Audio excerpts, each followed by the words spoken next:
white, left-wing, college-educated, quasi-Marxists who think that they're helping people who are less fortunate than themselves, but they're actually just putting their liberal arts degree to work and trying to see in real time here in America if their theory that they learned about from their Marxist professor could actually work. And spoiler alert, it can't. Democrats might go down that path, but they risk losing people like Bill Maher. It'll be fascinating to see how that works out. When it comes to supplements, two things matter most: that it works and that you can trust it. Rather than just tell you about Relief Factor, we like letting our customers do it. We hear from people every single day whose lives have changed, and we'd like you to hear a few of their stories, including Chris. Now, Chris spent years doing physical work, leaving his feet sore at the end of the day. He started taking Relief Factor, and he felt so good that he then ran a half marathon, 13.1 miles. I have a similar story, actually. In mid-May, I was locked up with sciatica. I could barely stand or walk. And then I took Relief Factor, and now I'm training for a full marathon this October. It'll be my second one. Why don't you try Relief Factor yourself? If you've got aches, pains, something serious, 3 weeks of Relief Factor is just $17.76. Just go to ReliefFactor.com or call 800-4-RELIEF. That's ReliefFactor.com.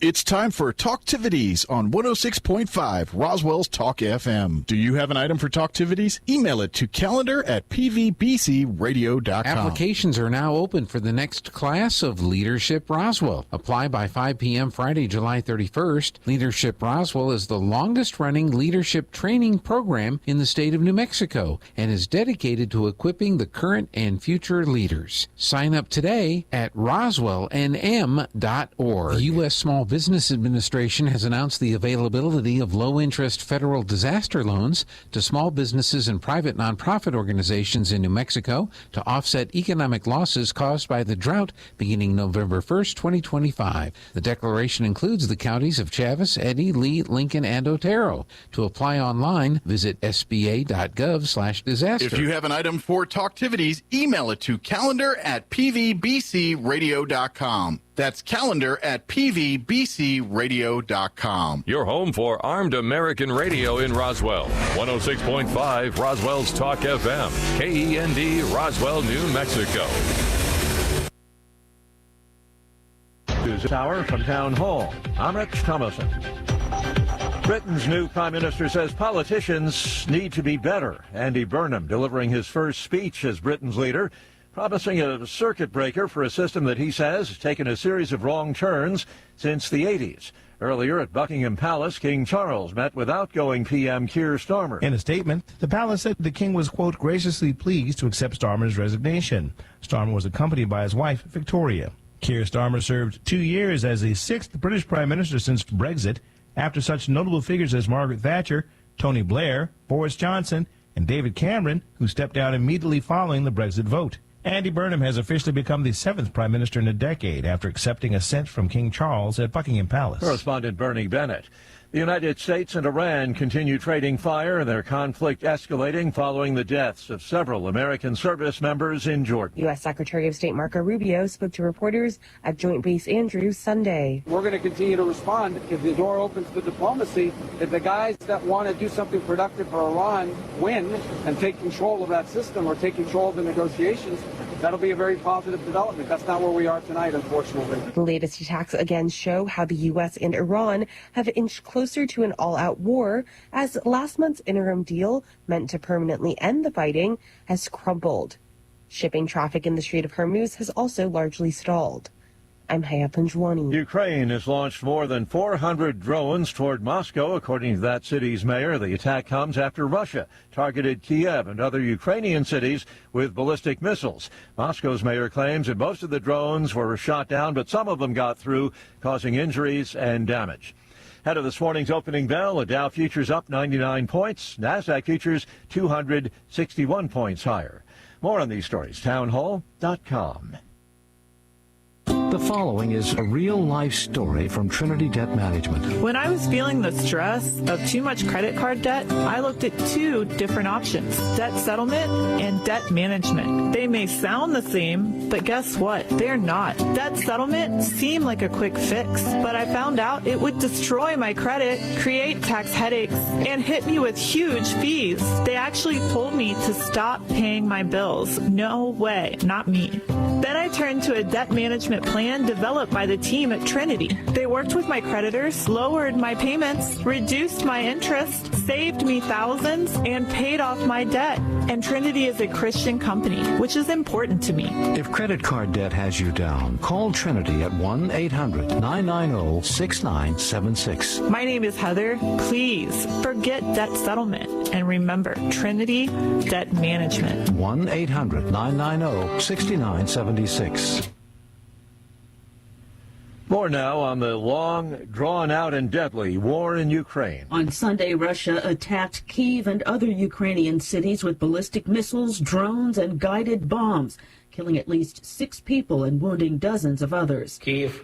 Ukrainian President Volodymyr Zelensky says Kyiv and the region were a key target for the Russians, and he says they had been preparing this attack for several days, accumulating missiles. President Donald Trump says he's prepared to grant Ukraine licenses to produce Patriot air defense systems, the most effective means of intercepting Russian ballistic missiles. But full production could take years. I'm Donna Warder. Congo's fast-spreading Ebola outbreak continues claiming lives. 930 people have succumbed so far out of the 2,344 cases confirmed to date. The outbreak is less common than others that cause Ebola. There's no approved vaccine or treatment. News and analysis, townhall.com. Presenting the World Cup trophy to Spain, President Trump saying that Spain, not the only World Cup winner. The real victor of the world's premier soccer tournament is the U.S. From the start, this year's World Cup faced challenges and backlash, including over its migration policies and high ticket prices.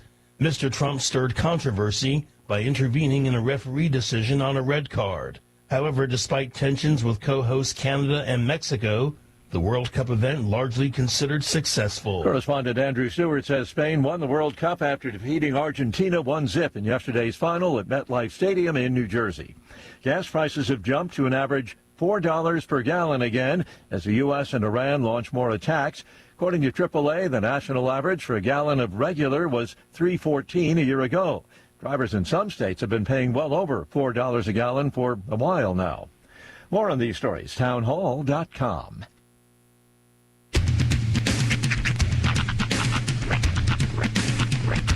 What in the wide, wide world of sports is going on here?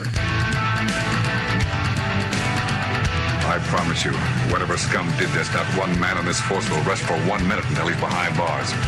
Now let's grab a bite to eat. Yeah, come on. I feel the hot wind on my shoulder and the touch of a world that is older. I hit the switch and check the number. I leave it on and then I slumber.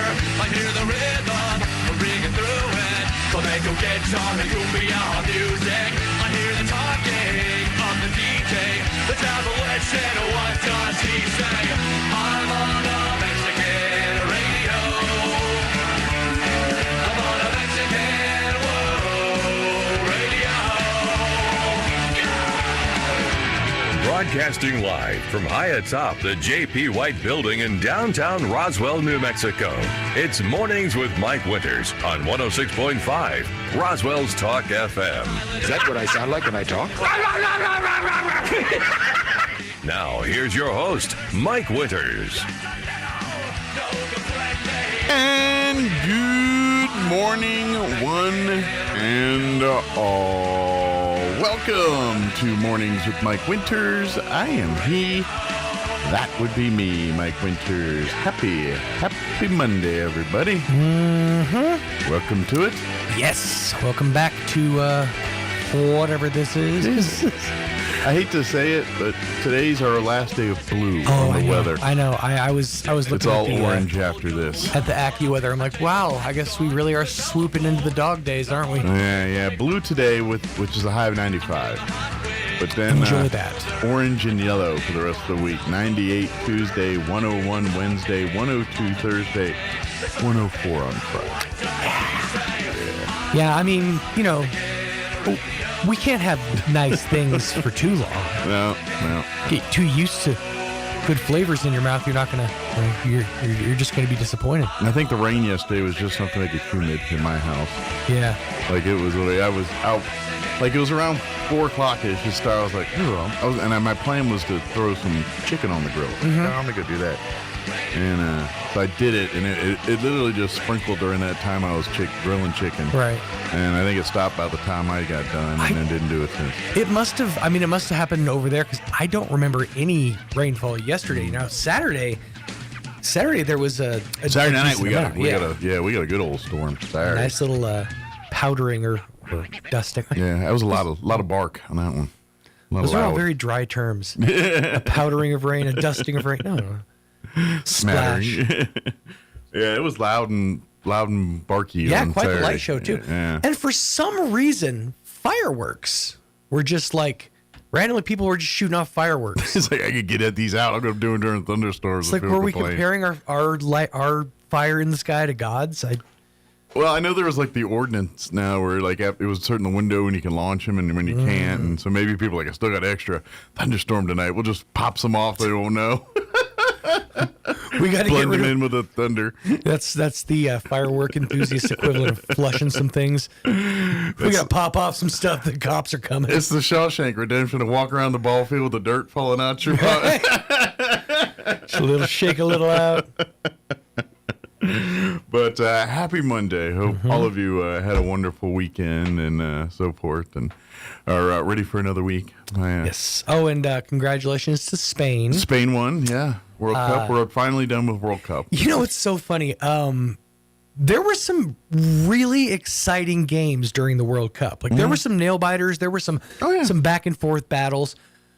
The final game of the World Cup was the most boring game of the entire series. Yeah. Nobody scored in the entirety of the actual game.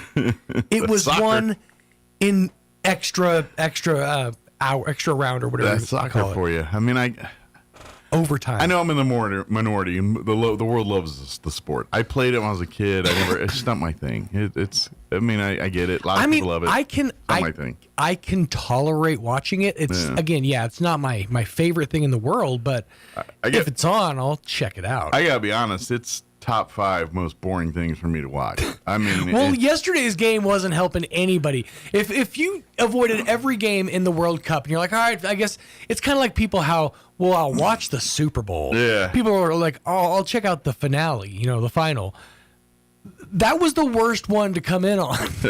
Well, I just like, even with the U.S. matches, and it's excitement, and I have a vested interest, still kind of bored. Yeah. Because there's just a whole lot of back and forth in the middle of the field, and it's like, oh, they're coming down here. Oh, just going back in the middle again. Oh, yeah. And yeah, literally, like... you do understand that they sit there and they say the exact same thing about American football. Oh, I know. Oh, they ran 2 inches. Let's take a break for 20 seconds. People lighting each other up right there. There's a lot more going on. It's kind of, I don't know, it's just because it's not my cup of tea. Because your understanding of the game is deeper, I think. Maybe, probably. I think because I've talked to footballers who are like, who really get in on like the lore of the team. Yeah. And like why they specifically support Man U is just because it's like a generational thing. Yeah. Or like, I mean, for whatever reason, but it's just not for me. Right. I tried watching it. It's not my thing. And honestly, same. I'm not a soccer fan.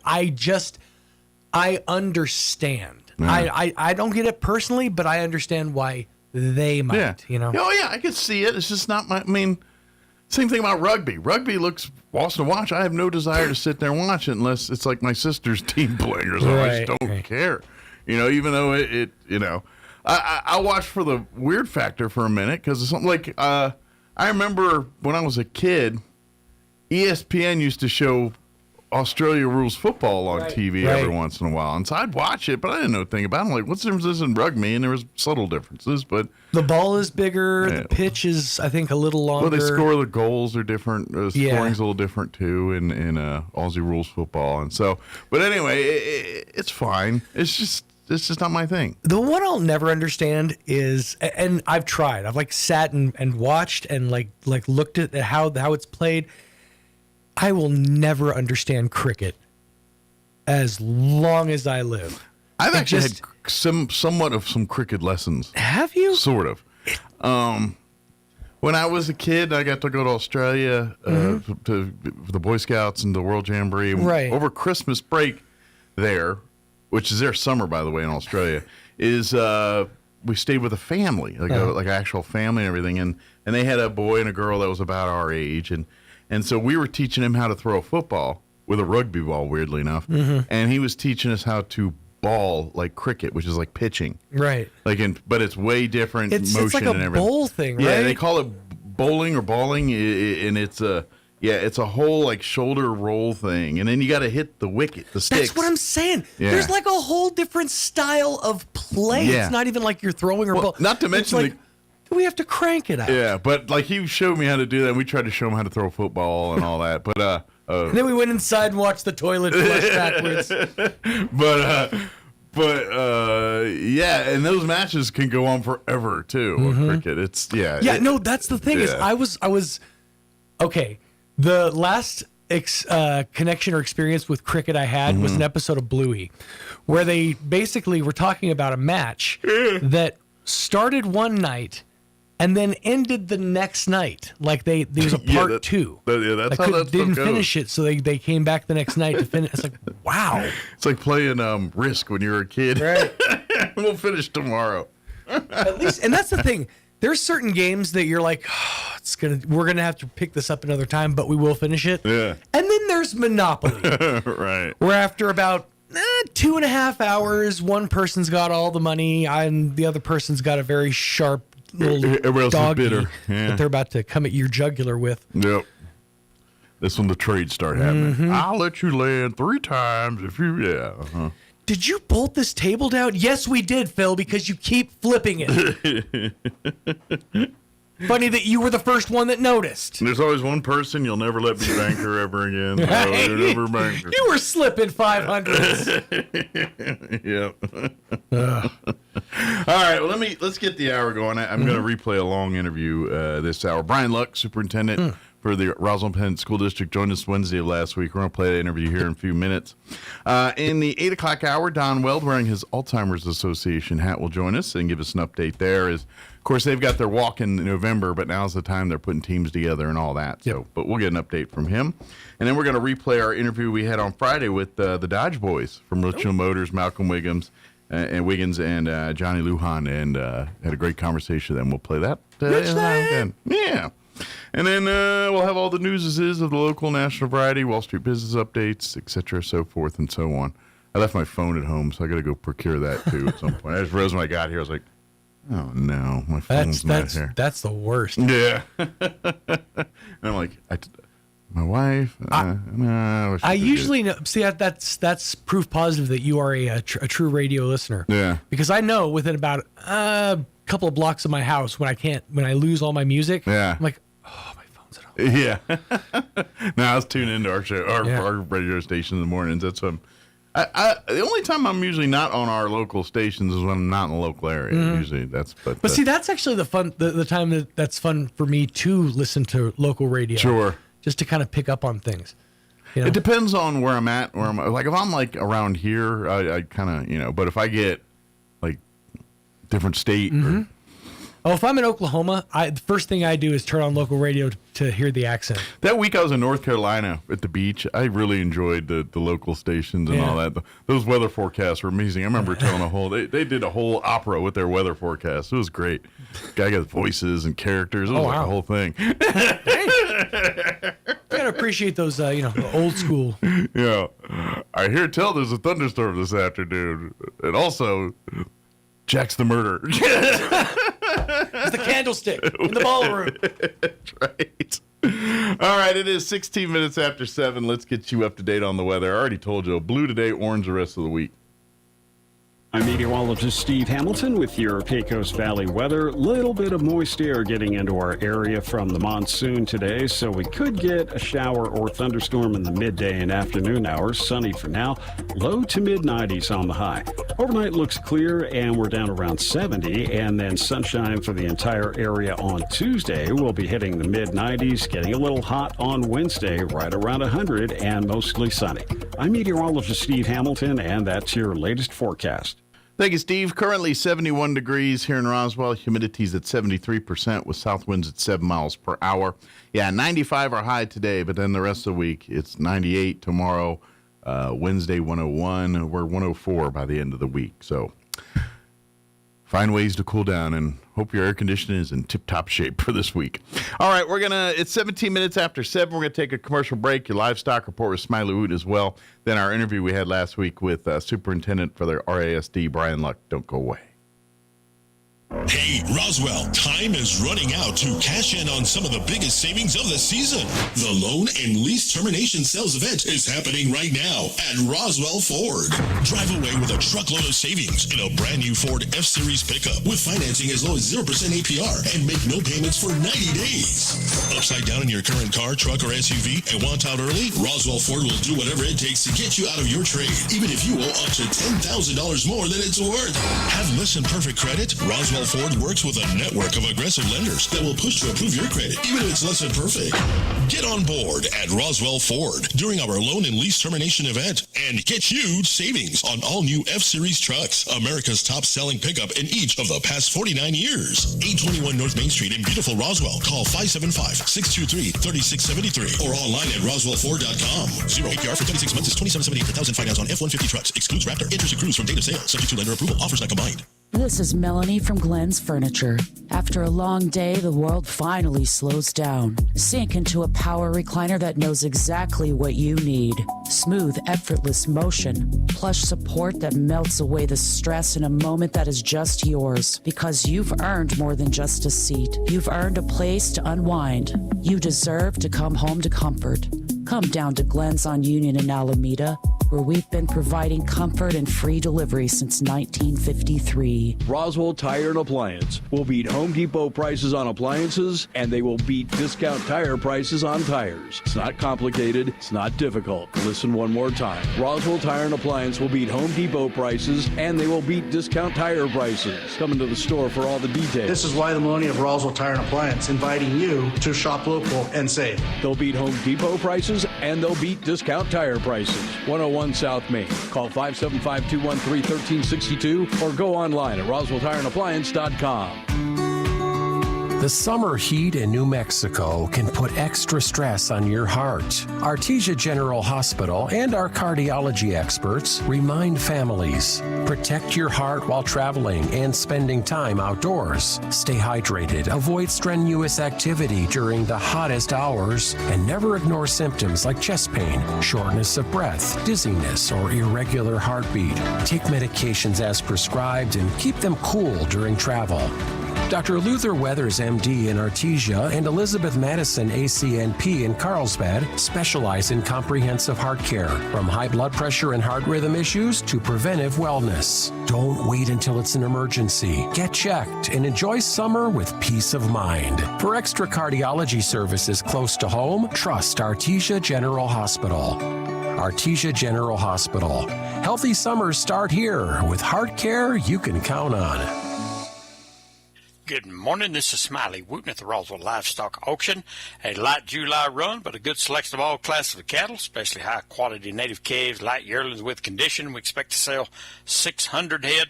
Break it down like this: 50 to 75 weight cows and bulls, 40, 50 pairs bred cows, 400 for 25 calves and yearlings. Today's sale include 10 to 15 cow-calf pairs, mostly black white face, red white face English crossbred cows with black and red calves. Pairs 4 to 9 years old, 16 steer calves. Mr. Steve Haynes at Artesia.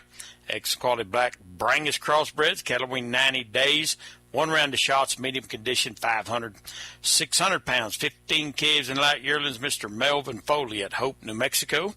Excellent quality black Angus and Brangus crosses, cattle weaned 45, 60 days. 1 round of shots, 450, 575 pounds. 38 calves, Twisted H Cattle Company, Portales, New Mexico.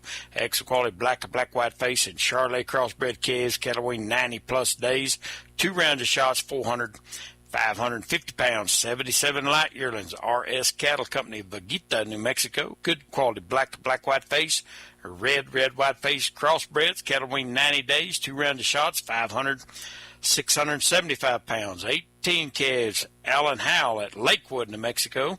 Excellent quality black Angus calves, cattle weaned 30 days. 1 round of shots, 450, 575 pounds. 23 light yearlings, Mr. Randy Smith at Carlsbad.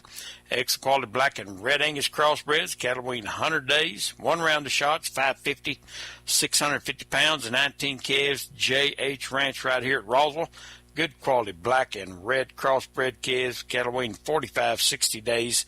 2 rounds of shots, 375, 500 pounds. Sale time this morning will be 9 a.m. Sale pairs of bred cows 9:15. Be selling calves and yearlings 9:30, 9:45. Very short on weigh cows and bulls. Be on pairs, breds, calves, and yearlings pretty quick. We do expect to sell 600 head today. This is Smiley Wooten. The average American spends 2.5 days a year looking for lost items. We aren't sure how long Europeans and Asians look for lost stuff. We lost the list. Here's Mike Winters. Studio this morning, Superintendent for the Roswell Independent School District, Brian Luck, back with us. Good morning, sir. Good morning. How are you doing today? You know what? It's a beautiful day out there. It's really like you can't complain about the weather because it's like it's sunny and 90 in the middle of July. That you're not getting any nicer weather in New Mexico, Roswell, New Mexico, than that. So Chamber of Commerce weather. There it is. Perfect thing. So, but that being said, this is the thing. Teachers and stuff are all kind of gearing up. They'll be starting to, get in the classrooms and things here in a couple weeks and all of that. But most of your guys and all that you've been just kind of grinding through the summer, getting ready for all that, and obviously school board meets on their monthly meetings and all that stuff. But the admin side, now granted it's not like the normal school day, right? But they work a 12-month calendar and they're there every day doing their thing and all that too. So they're classified as a 242 employee, and they're there, like you said, all year, and they're there all the time, and it's kind of interesting because you'll get phone calls from different, parents or something that'll be needing something from the buildings and like, I can't get anything from that building. And I'm just like, well, sometimes we let the principals take some time off, as far as that goes. But no, there's always something to do in the summer. And right now, especially, this is, it's kind of an interesting time of the year as a principal because you're sitting there going, okay, I got my staff. And then every time you get ready to open an email from somebody, you're just like, okay, are you going to be the resignation surprise that I've been expecting here in July? Last minute drop of the hat here. Yeah. Are you that person, or okay, good. You just want to know when you can come into school. Okay, that's good. But no, and getting staffed and making sure that we do our hires, and it takes a while. Sure. As far as we're getting a lot better as far as our human resources department. I mean, we try to add like for 5 days, like start to finish. We've interviewed, we've approved, we've got you downtown, and we got you paper worked up and ready to go. Sure. But there's a lot. I mean, we're doing like 6, 7 a day. Sure. Now. Gee whiz, curious. What's like the atypical school year turnover? I mean, because you'll get new teachers, obviously, you get teachers that retire. Yeah. But I mean, in the middle there, there's a lot of that. How much influx do you see in that side there? You're going to run about between 25 and 30 every year that just leave. Right. And there's a who knows why. So again, we're pushing 1,000-ish. And then a lot of them are staying in the district, just moving from one school to another, or another position to another, something like that. Yeah, but we'll run 900 to 1,000 total employees, give or take, across the district in different fashions. And when you're doing that, there's a lot of movement. And my wife was transferred and we're leaving. My husband was transferred and we're leaving. This isn't for me, or I did retire. Yeah. I will say this: since the state has helped us with our salaries, and we are the second highest paying district in the state right now, and it has helped. I mean, we have retained Absolutely. A lot of veteran quality educators. When I can speak on this one personally with my wife, is she's now in her going in her 29th year of teaching. Okay. I mean, you can have political discussions about the governor all day and all that, and I'll probably agree with you on most of them. That being said, she is financially taking care of teachers in this state in her where that was lacking in many other administrations, and I can tell you, my wife is made more money in this last, as far as earned at her earning potential, her income has been much better in this last couple. And to be honest, this is why my wife is, because my wife is under an older retirement plan, and so basically they factor in the last 5 years of your service as your average salary. High five. And so she hits 30, she's going to have 5 years under this and more. Right. And so it's kind of behoove her to try to do her 30. But anyway, that being said, that's why I'm trying to just kind of prove your case in point is, I know you mentioned the governor, and that's going to be a 4-letter word for a lot of people. I'm not disagreeing with you on things, but she has taken care of teachers in that way, and I would applaud her for that. Absolutely. So, and I will beat everybody to it. Thank you, oil and gas. Yeah. and that has made a huge difference as far as the ability for them to do that. And our local guys, as far as our representatives from around here, they recognize that.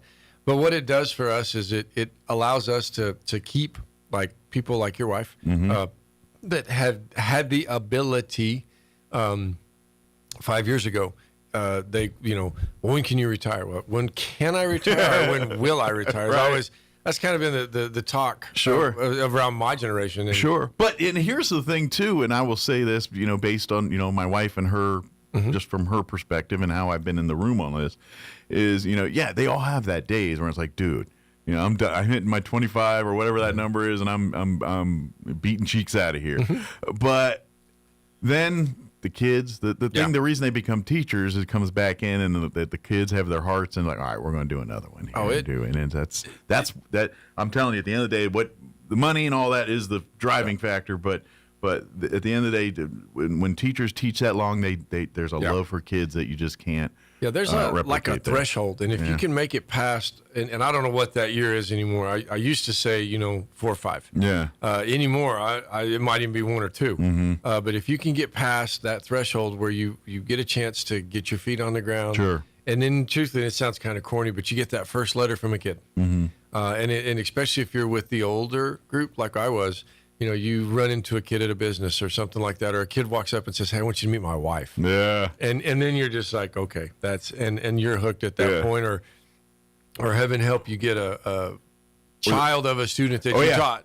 My Kim is now entering the 3rd generation. Sorry, she should be on the grandkids right now. Yeah, she's hitting 3rd generation where she taught the grandparents. And that's you're like, awesome. Wow. Well, and it's funny.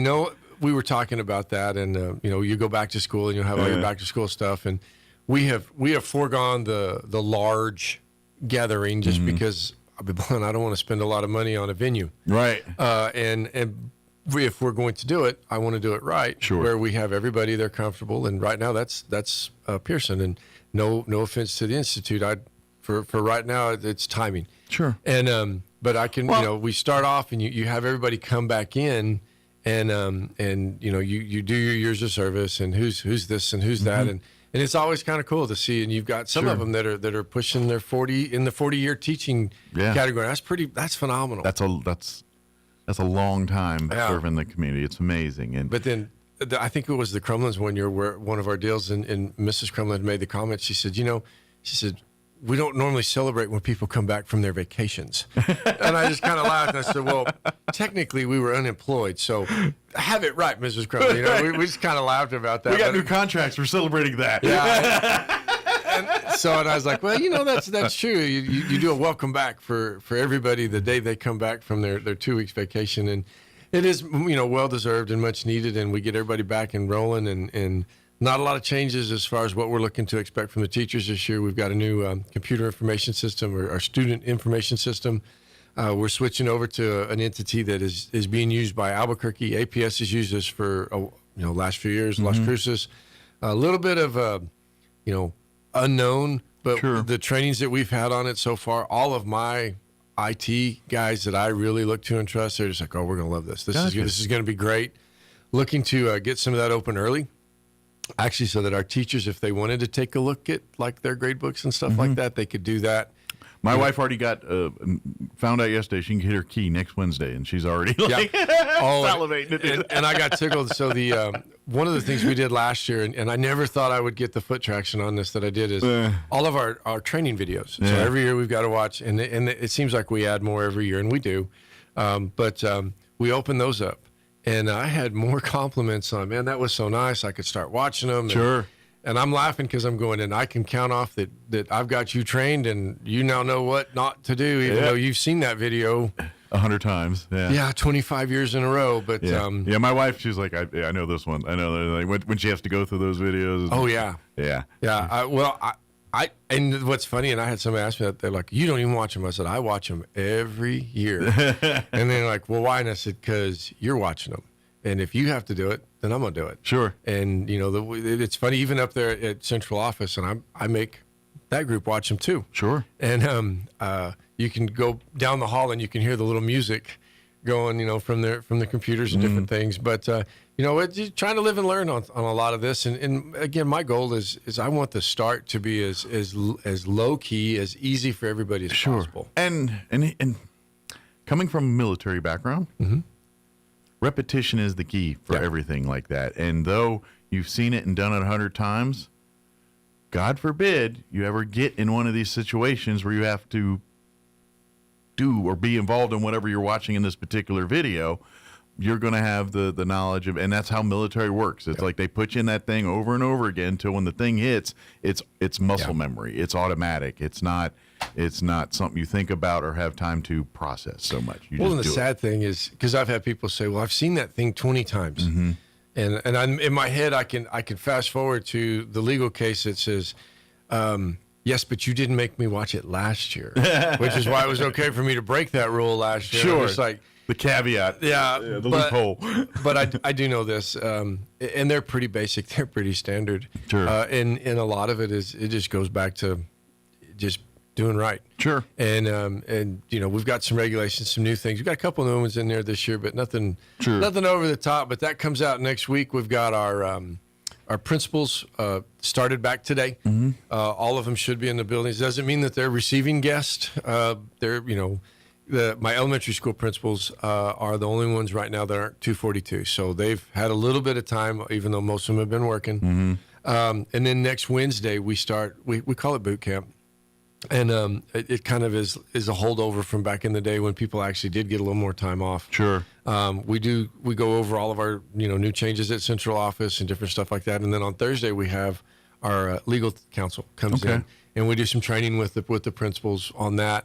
Come in on the 29th of July, which is 2 weeks from today. Sorry out there.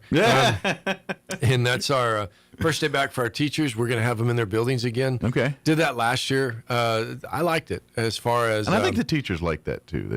And I can remember being a new teacher 30 years ago and going to new teacher orientation and then having the back to school day. And we went over to Pearson Auditorium. And I mean, I knew most of the people because I had student taught at Goddard, but there were a lot of people that were like, I don't know anybody here other than you guys. And it's like, well, that's kind of backwards. So we let the building principal get them first. And that's what I tell them is, you guys, you get to set your tone day one. And then we have some district training on Thursday. And then we will have, we call it a teacher protected work day. It's a holdover and I liked it. So we kept it. And we stay off the teachers, and that's their day. That is a day. Even though most of y'all have already been up here, we're not having meetings on this day. The principals can't do different things, and leave you alone. You put your jeans on and get your room ready, and I know just again from my wife's perspective, and she taught elementary her whole career, and it may be a little different in elementary versus high school or middle school teachers, but. Since their kids pretty much spend their whole day in their classroom, their whole thing is that classroom. And elementary school teachers spend a lot of time getting that classroom ready. I don't think that's as big a deal in the high school and the others because they're pretty standard fare. They have 7 classes a day, whatever it is. But in elementary level, they kind of live, breathe, eat, and sleep not sleep, you know what I mean? They're with those kids the entire day in that room with the exception of their art classes or PE or whatever they got going on. And so they got to focus more on the stuff in that room, the activities in that room, and so as an elementary teacher, I know she appreciated those times because between the meetings and the plannings, and then as you get to the years, you become the grade leads and things. Right. So you got to go to more meetings. Oh yes. That time they have where they can just work on their that time they have to work on that classroom is like gold to them. Yeah. So I get why you keep that. Well, and I had a very nice lady and I took it in the spirit of it, which was a little bit of jokingly, but it was, boy, it sure does seem kind of coincidental that you've got Saturday and Sunday right after that work day. And I said, well, it's funny how that works, isn't it? I said, I did not ever care for, we had it's a different thought. Mm-hmm. A lot of it was, well, we want to do a Thursday, Friday start day. And get all the nonsense out of the way. Then we come back on Monday and everybody's fresh. We've got all of our supplies. Okay. But a lot of people don't care for that. As far as, me personally, I was just like, that makes it awful hard on that Wednesday. So if Wednesday, if you had a protected day on Wednesday and Thursday's the start of school, man, you better be ready Thursday morning. Yeah. You have no time really and truly. And it forces the pre-work as far as, you were up there the weekend before, so I was trying to maybe eke out a couple extra days for everybody. But and I kind of see both sides of it a little bit. Whereas from the student perspective, you're like, look, we're trying to get back in the routine. Yeah. 1-2 days of it, they forget about it for 2 days. Now we got to start all over again on Monday or whatever it is. Well, and at some point you got to have a Monday. Sure. I mean, you're going to have a first Monday, and I know at the high school level too, we're going to start on Thursday, Friday. Yeah. And some of the others like, well, we'll go Monday. Yeah. Well, they're not doing anything on those days anyway. So But I also see that the teacher side is we're really, that day one, you're going 100 miles an hour. Yeah. And to not have time to make sure all your ducks are in a row because it's not like, it's literally calm. Oh my God, everything's on fire. Yeah. And then we got our routine and it's going. And that's kind of how it is. So I get what you're saying. It's like, maybe we can mitigate the, oh my God, everything's on fire a little bit. Well, and the interesting one, so we'll go back August the 3rd for first day of school, and by about midday on August the 3rd, I will guarantee I'll have some teachers who are just like, it already feels like it's October. And then there'll be others that are just like, oh, I just love this. Yeah. It's so fun. And we get out on those, myself and my senior staff, that's our job. Every building for 2 or 3 days, and the vibe of the different buildings just cracks me up. It's like an elementary school. I come in, I'm trying to be sort of folksy, and Mr. Luck, we're setting policies. We're doing procedures right now. We do not talk in the hall, and I'm just like, oh, my fault. Oh yeah, sorry about that. Can I smile? Yeah, I could smile. Okay, thank you. You're right, bro. And then the schedules passing out at the high schools. We had one, if you could call it a snafu, our new our synergy. We're not going to have the ability to have our digital student platform up and running by the first day of school. Okay. I'm working on it. I'm hoping we can, but for here and now, we're looking at like paper copies of schedules. So kind of old school. And that's one of the things the principals are fixing to get here in a little bit is get them printed, get them ready, open up the building. Let's get those schedules out. We're not busting out the old Ditto machines, are you? No, we're not hand cranking, but we are going to have to do paper copies of schedules. Okay. Whereas, we've pushed everybody that direction. Like your schedule's on your phone, it's in your Power School app. Find it there. Sure. Those things will happen, and they are actually way more user friendly in this new system. It just, for right now, for whatever reason, they're not going to be available. Gotcha. Ironically, until literally like the second day of school. Okay. But imagine it's the IT people and the software updates and connecting everything. It's above probably you and I's pay grade on knowledge there. And we're going to work on that, see if we can maybe get that done. But for the here and the now, that's kind of the thing. Gotcha. But, makes sense. No, but we're excited. And again, we've got pretty big push for the month of August as far as that goes. No break. Then we do a Labor Day break. Got our Nancy Lopez. That's gonna be ribbon cutting. Oh, she will be in town out here to see be a part of the unveiling of the school and everything else. Yeah, and the cool thing about it's funny. Yes, funny. No, but the kids will have been there for a month. And then we'll have the ribbon cutting ceremonies and do homage to the namesake, and then we're going to have a kind of I don't want to say a forum, but for lack of a better word, a question and answer session with some of my female athletes up at Goddard that afternoon with Miss Lopez and a couple other former Goddard athletes that have made it pretty big. Only 2 female golfers to ever come from the same high school that played in the Solheim Cup. Jarena and Nancy. That, to me, it's just like growing up as a kid. Like all the schools I went to were named after like really old dead people. Most of them, like for instance, Thomas Stone High School is where I graduated. He's a signer of the Declaration of Independence from Maryland. I'm never meeting that guy. Probably not. John Hancock was my middle school. He was unofficially our first president of the United States before Washington and everything else. Yep. But he was. Well, but anyway, not going to meet that guy. These kids are going to meet their namesake of the school, and then you're like, this is a living legend, golf legend, who's put, not only what she's done for the sport of golf, but for women and for New Mexico. Oh, yeah. She's done so much there, and literally she's standing feet from you in the name of the school. Yep. I hope the kids, I know second graders aren't going to figure that out, but when they're about 18, they're going to be like, wow, that was really neat. Yeah. That was and they cool. will if they're kind of coached in that one. Sure.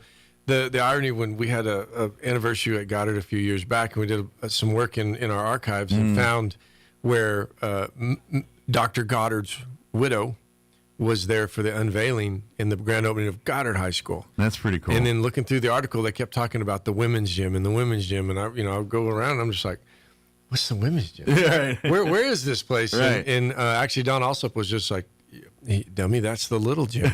And I was like, whoa, say that again. He goes, well, it used to. That was. And I said, so you're telling me. And he goes, I'm telling you, we've come a long way, Brian. And I said, there you go. And a lot of that was a lot of the pioneering work that Nancy and other ladies with her did. Sure. And it's really neat. So we're very much excited about that. Of course, got the air show coming up later on in the year. Got some kids going out to that, and just they're gonna have another school day out at the at the air show. Cool. Yes, sir. Working with Reza and his team. Is it going to be one of the Thunderbird performance days? I don't think so. I think those are late in the day. Yeah, and the problem with those days is, so with us, it's getting the kids out there, and then it's okay. Are we going to try to feed them out there? Sure. And so we're working. But I remember as a kid. Growing up in the D.C. area, and we got to do, when Andrews Air Force Base did their field trips. Now, here's the thing. We lived about 20 miles from Andrews. It wasn't like here where you just go to the other town. But they would have a Friday, the weekend air show. The Friday was like the student day, and all these kids would bus in from all over the D.C. area. And so we got to go to that air show. But it's really all right, go. And again, so it's cool, but it's you're trying to cram 5 pounds of activities in a 3-pound bucket, and it's just really hard to navigate. Well, and we learned a ton last year, and we joked about it because it was like, okay, after the first 30 minutes, we will have an idea of what we're supposed to do. Sure. But up to that 30 minutes and that first 30 minutes, we're not going to have a clue what this is supposed to look like, and we were right. But by the time we got to that last day, we had it really well worked out. The bus company was phenomenal, and it was neat. And again, I'd love to see the Thunderbirds, and I would love, even if you just put one of those jets up in the air and just came over. Yeah. It's like you will hook half the kids that are going to go to this thing just because they've never seen that. Yeah. 90% of our kids had never even been on a plane. Yeah. So the little American airline plane that was sitting there, and they thought that was cooler and cool. Yeah, I thought what was neat for me was going and seeing it, and there's some of the military aircraft there, the F-16s on it. That's my home squadron when I was in the Air Force. Oh, wow. Those Black Sheep aircraft, same Black Sheep when we had the stealths in the 90s. And so that was the 8th Fighter Squadron, Black Sheep. That's where I served. I served in that fighter squadron. The old-time air shows, first stealth that comes here, they had that thing guarded.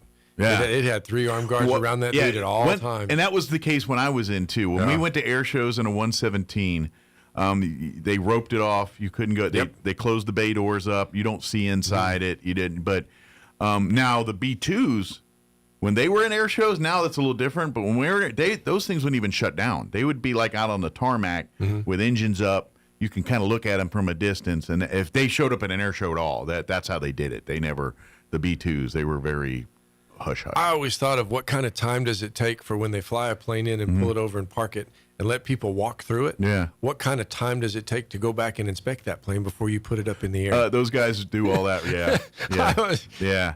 And would you want to fly in that plane? Yeah. Well, and the weird thing about like the F-117s, like, and I'm not getting into a whole conversation. The military prioritizes their assets, and things of more importance, they give it a priority A asset, and it evokes a certain amount of securities and things that happen to a priority B. The F-117 at the time was considered a priority B asset when it was on station. Whenever it left station, it became a priority A asset. And once that happens, it's cops, guards, boom, boom, boom. The maintainers are kind of kept to their own little bubbles and things like that. And so when we went to air shows, that's how we were treated. Yeah. And so there's only one time in my career in the Air Force where we were downgraded. Oh, wow. And it was when I got deployed to Italy. When we were bombing Milosevic in Kosovo in 99, I spent 5 months in Italy and a month in Germany when we were bombing Belgrade and all that stuff. And so in Italy there, when we were housed at Aviano Air Base in Italy, it's northern Italy. And the stealths are pickier airplanes than the others. You can't just leave them out on the tarmac and get them exposed to the rain. They can't be exposed to, they need to be in hangars. So the only ones they have were these big hardened shelters that they have from, and they're great.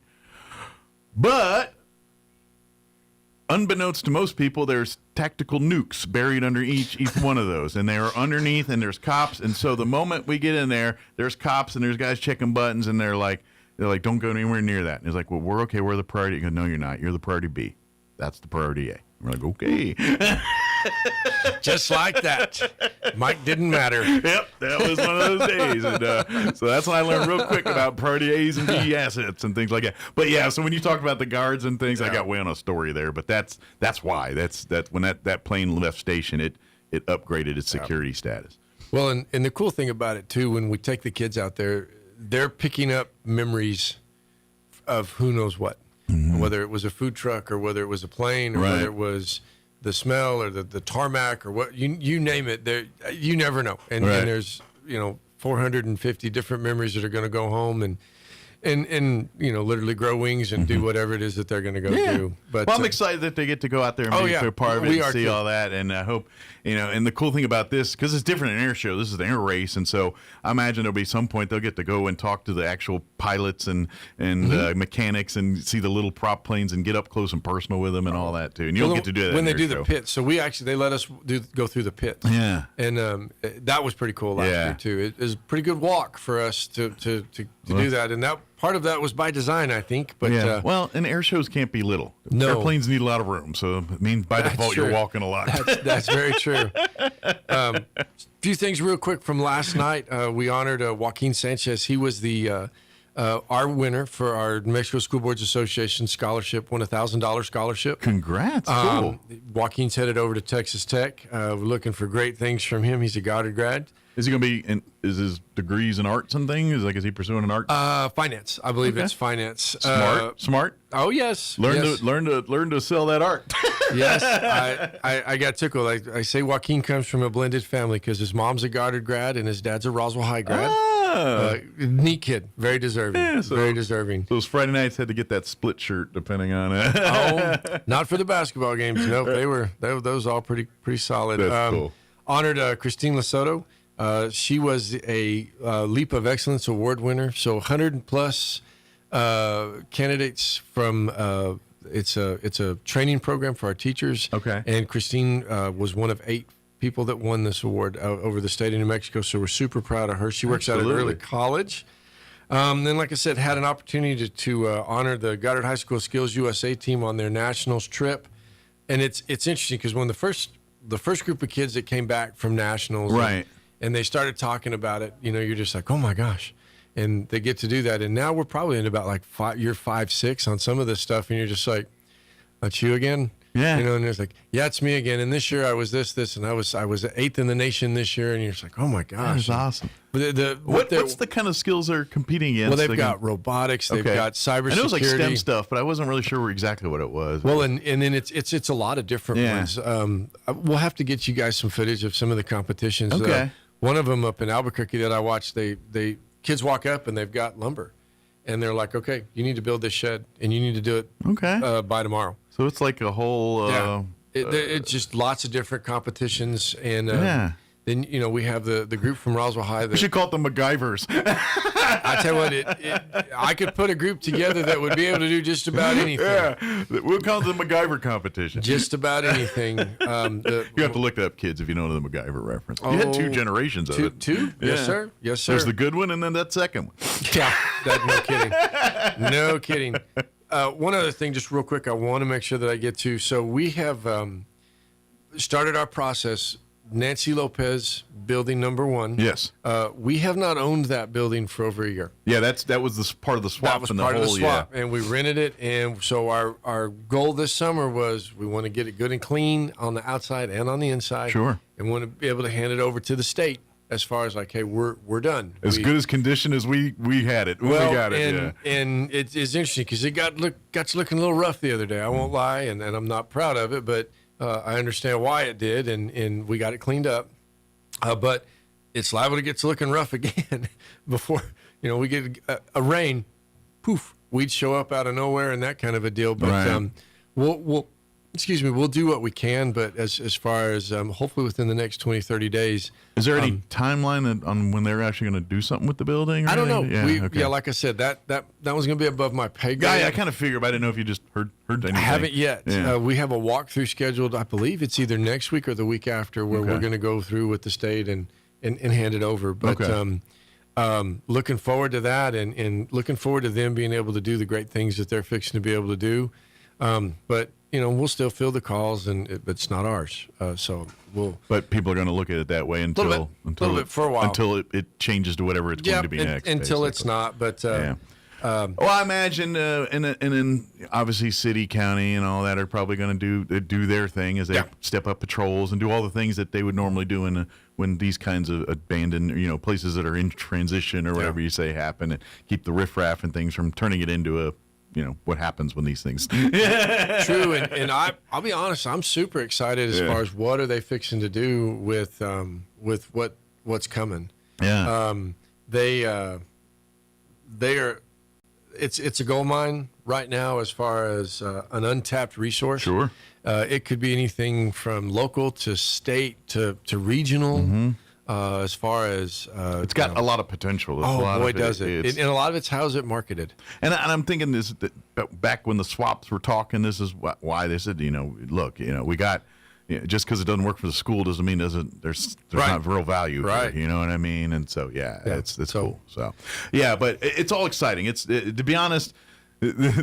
It feels like a 20-year journey that September is really going to be the celebration of a 20-year journey. Here is when Nancy Lopez is here, and we're ribbon cutting or officially christening the school here, so to speak. Well, and then we've got Mountain View lining up, ready to go. Our design phase is complete. We're getting ready to go up to get the design approved, and it's a process. And unfortunately, before their meetings were every 30 days, once a month. Mm-hmm. Now they push them to like once every 45 days. So there's a time frame out there that it's like almost a 2-month layover, and it's rough because I'd like to see it going too. And I get it, people, but all I can say is this. As a guy, again, and I say this 100 times, I'm not native here, but in the 25 years that I've lived here, the school system, as far as physical amenities, are night and day different than they were. We unfortunately, because of the years of being a retirement community and not a lot of, it hurt our facilities at the schools. The swamp coolers, the buildings.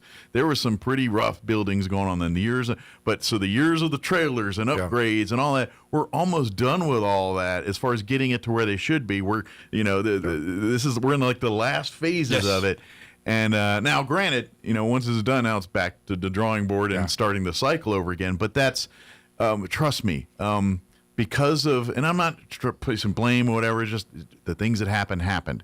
There was a time where our schools weren't getting the attention they needed. Well, and the last 25 years I've been here, it is like when I saw my wife's classrooms and things at the beginning to what they are now, it's amazing difference here. Well, you go Mountain View, Washington Avenue, Goddard Roswell. Mm. And that's going to get interesting. Yeah. But that's a whole other day. But but the other piece to it right now, though, is, and I remember the very first meeting that I went to with some of our building facility people.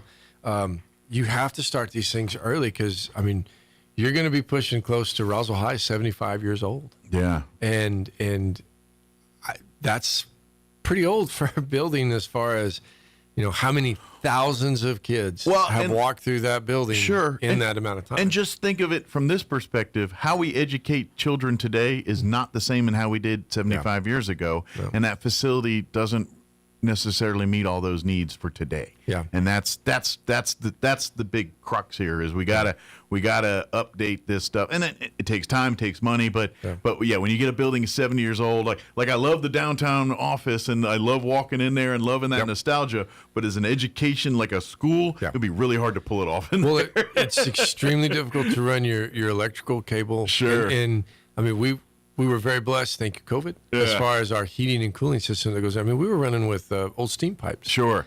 Up until 2 years ago. Yeah, and thank you to our taxpayers. Thank you to our legislators.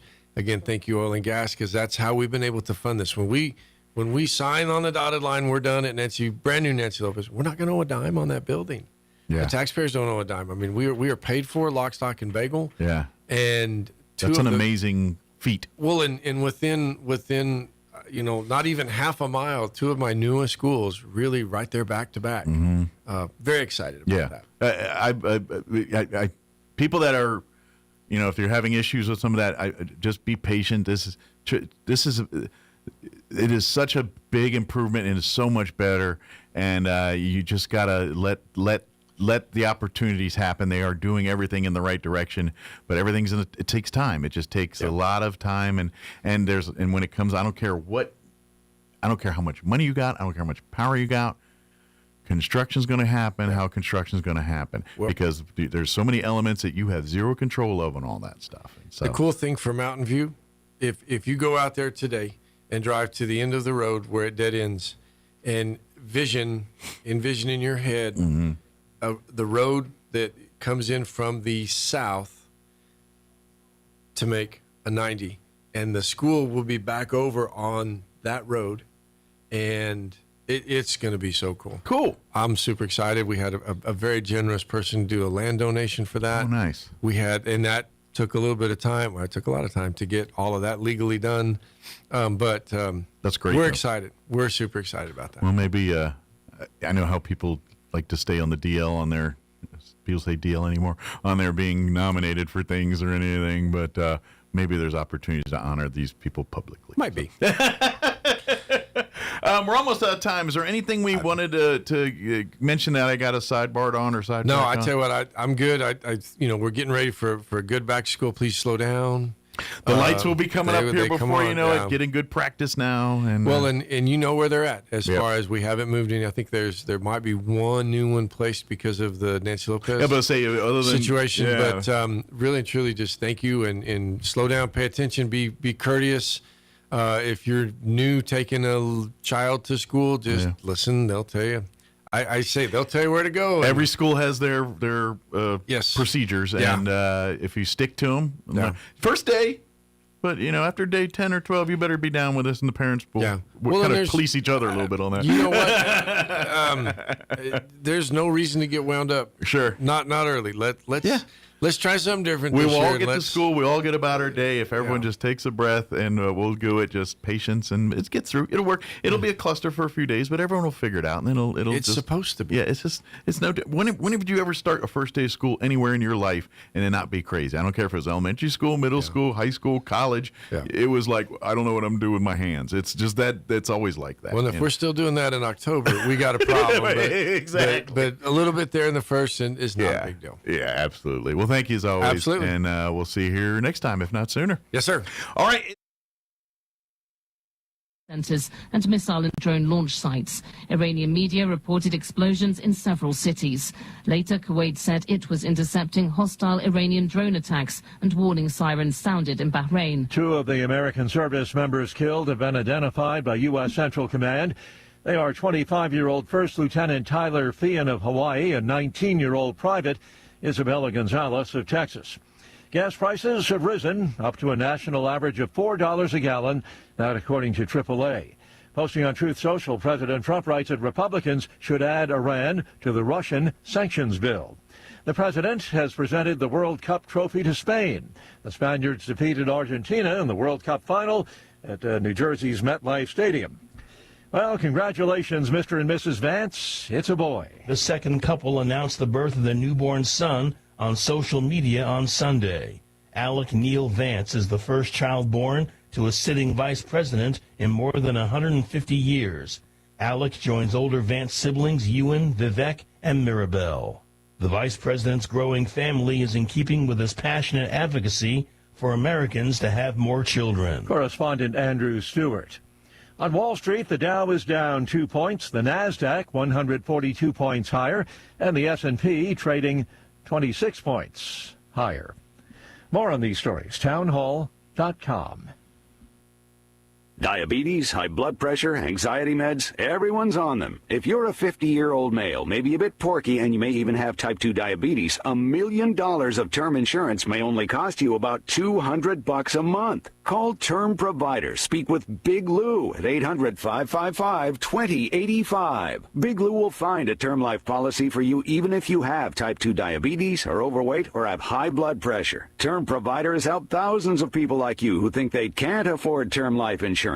To buy $1 million of affordable term life for you, all you need to do is call Big Lou at 800-555-2085. Lou will make sure the scales are tipped in your favor. Call 800-555-2085. Big Lou will answer your call and work to fit you into a term life policy that you can afford. Remember, Big Lou's like you. He's on meds too. Call 800-555-2085 or biglou.com.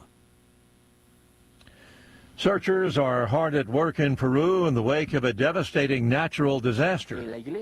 An announcer on Peru's government TV describes the homes and buildings that collapsed when a 0.5 magnitude earthquake struck Peru's Andes region Saturday night. Peru's National Civil Defense Institute says several people are dead. The total number of people missing is not known. In the town of Chupaca, Adalina Espinosa says she, her husband, and children left for her mother's house, which had already been completely destroyed. She says, "We got her out." One of the hardest hit regions is Chongo Bajo, where residents huddled under blankets outside damaged homes. Animals could be seen beneath the rubble. I'm Donna Warder. Congo's health ministry says at least 930 people have died in the country's Ebola outbreak.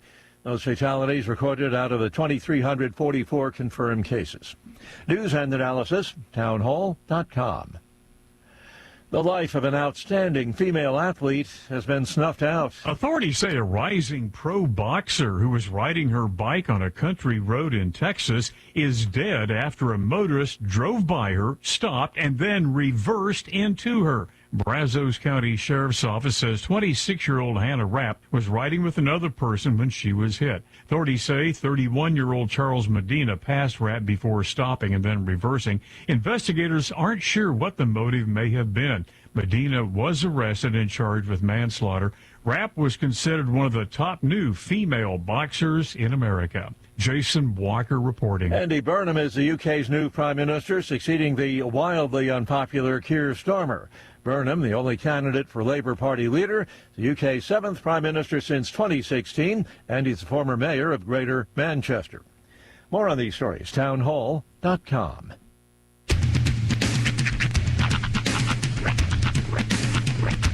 What in the wide, wide world of sports is going on here? I promise you, whatever scum did this, not one man in this force will rest for 1 minute until he's behind bars. Now let's grab a bite to eat. Yeah, come on. I feel the hot wind on my shoulder and the touch of a world that is older. I hit the switch and check the number. I leave it on and then I slumber. I hear the rhythm ringing through it. Flamenco guitar and cumbia music. I hear the talking of the DJ. The devil listen, what does he say? I'm on a Mexican radio. I'm on a Mexican radio. Broadcast Broadcasting live from high atop the J.P. White Building in downtown Roswell, New Mexico. It's Mornings with Mike Winters on 106.5 Roswell's Talk FM. Is that what I sound like when I talk? Now, here's your host, Mike Winters. And good morning. It is 6 minutes after 8 o'clock. Welcome to hour number 2 of a deuce of Mornings with Mike Winters right here on 106.5 Roswell's Talk FM. Happy Monday. Yes, welcome. Enjoy today because the rest of the week's going to be hotter in Haiti. That's in 95. I am borderline obsessed with this story. I stumbled on this last Friday, and I got kind of more details about it. So, 95-year-old William Shatner is fronts a metal band. Okay. That in and of itself is interesting. Insane. Yeah. The metal band is called, now I don't exactly know how to pronounce this name. Their name is the UCKERS. The Ukers? The Ukers or the Uckers. I'm not sure which. Well, there's a game, isn't there a card game called Euchre? There's that. There's Bob Euchre. That's spelled with an E, right? Is it? I don't know. I'm going to go with Euchre. So the Ukers is the name of the band. Okay, so anyways, so they're going to be doing a performance at Riot Fest this year. All right. Which is coming up in September in Chicago. Okay. So William Shatner and his band have turned in a tour writer to be a part of this event. And the tour writer it's borderline insane. Right out there with the Wayne's World. Right. You look at all brown M&Ms jar or whatever. Full of green M&Ms, yeah. But some of his asks are pretty intense. He wants the city to rename a boat in his honor so that he can captain a ship again. Okay. He also wants to be allowed to sing. Does the ship have to be called the Enterprise? I would think it has to be called the SS Shatner. He wants to also sing "Take Me Out to a Ball Game" at a Chicago baseball game. Yeah, here, Carrie. Why not? Okay, so for his performance, Shatner demands fire breathers, an intro video by Gwar, and a DeLorean instead of a golf cart to transfer him around. All right. Backstage, is Gwar available? I'd have to reach out. I'd have to reach out to Blothar the Great to see if he's available. Yeah. Backstage, he wants 4 feet of Polish sausage, a Montreal Canadiens hockey sweater signed by John Stamos. Stamos? Yes, by All right. Stamos. 8 pallets of Faygo, specifically not to be shared with Insane Clown Posse, who are also on the bill. 1 pair of white socks and 1 pair of underwear. An assortment of just one pair? Just 1 pair. Because you always need to make sure you have backups. I just figure a bit that night after that. I mean, what's a her Gwar? You might need a couple pair. An assortment of adoptable puppies from a reputable nonprofit shelter. A bowl of sauerkraut ready to eat, and a bouquet of flowers. Yeah, 1 pair is not going to do it after the sauerkraut. Right. But the best thing on this list is he wants his dressing room renamed to Shatner's Shag Shack. Why not? Well, while we're at it, why don't we get the B-52s to christen it? Yeah. If you see a faded shack on the side of the road, it's Shatner's Shag Shack. Yeah, why not? They got to be available. But that's a beautiful thing. That at 95 it had to be a years joke, old, right? I'm sure. Kind of I don't think that they're going to be able to get a hold of, number one, a Canadiens jersey signed by Stamos. I don't know. Stamos might be a fan. You never know. It harkens back to the list of demands from the movie Airheads. Yes. Now, my question is, does the Canadian sweater have to have Stamos on the back, or just can it be any Canadian player? Think any Canadians. Just autographed, or does that have to be a blank one? Because if you want to get in the weeds, you'd be like, I want a Maurice Richard Montreal Canadiens jersey signed by John Stamos. I had a feeling you'd be able to pull it out. Because you'd have to have a custom jersey made if it's a Stamos jersey, and that's another step. So, yeah. I feel like it's any old Canadiens jersey as long as you can get the Stamos. What a Guy Lafleur jersey. Yeah, if you get specific, that's on you. But what a Ken Dryden jersey.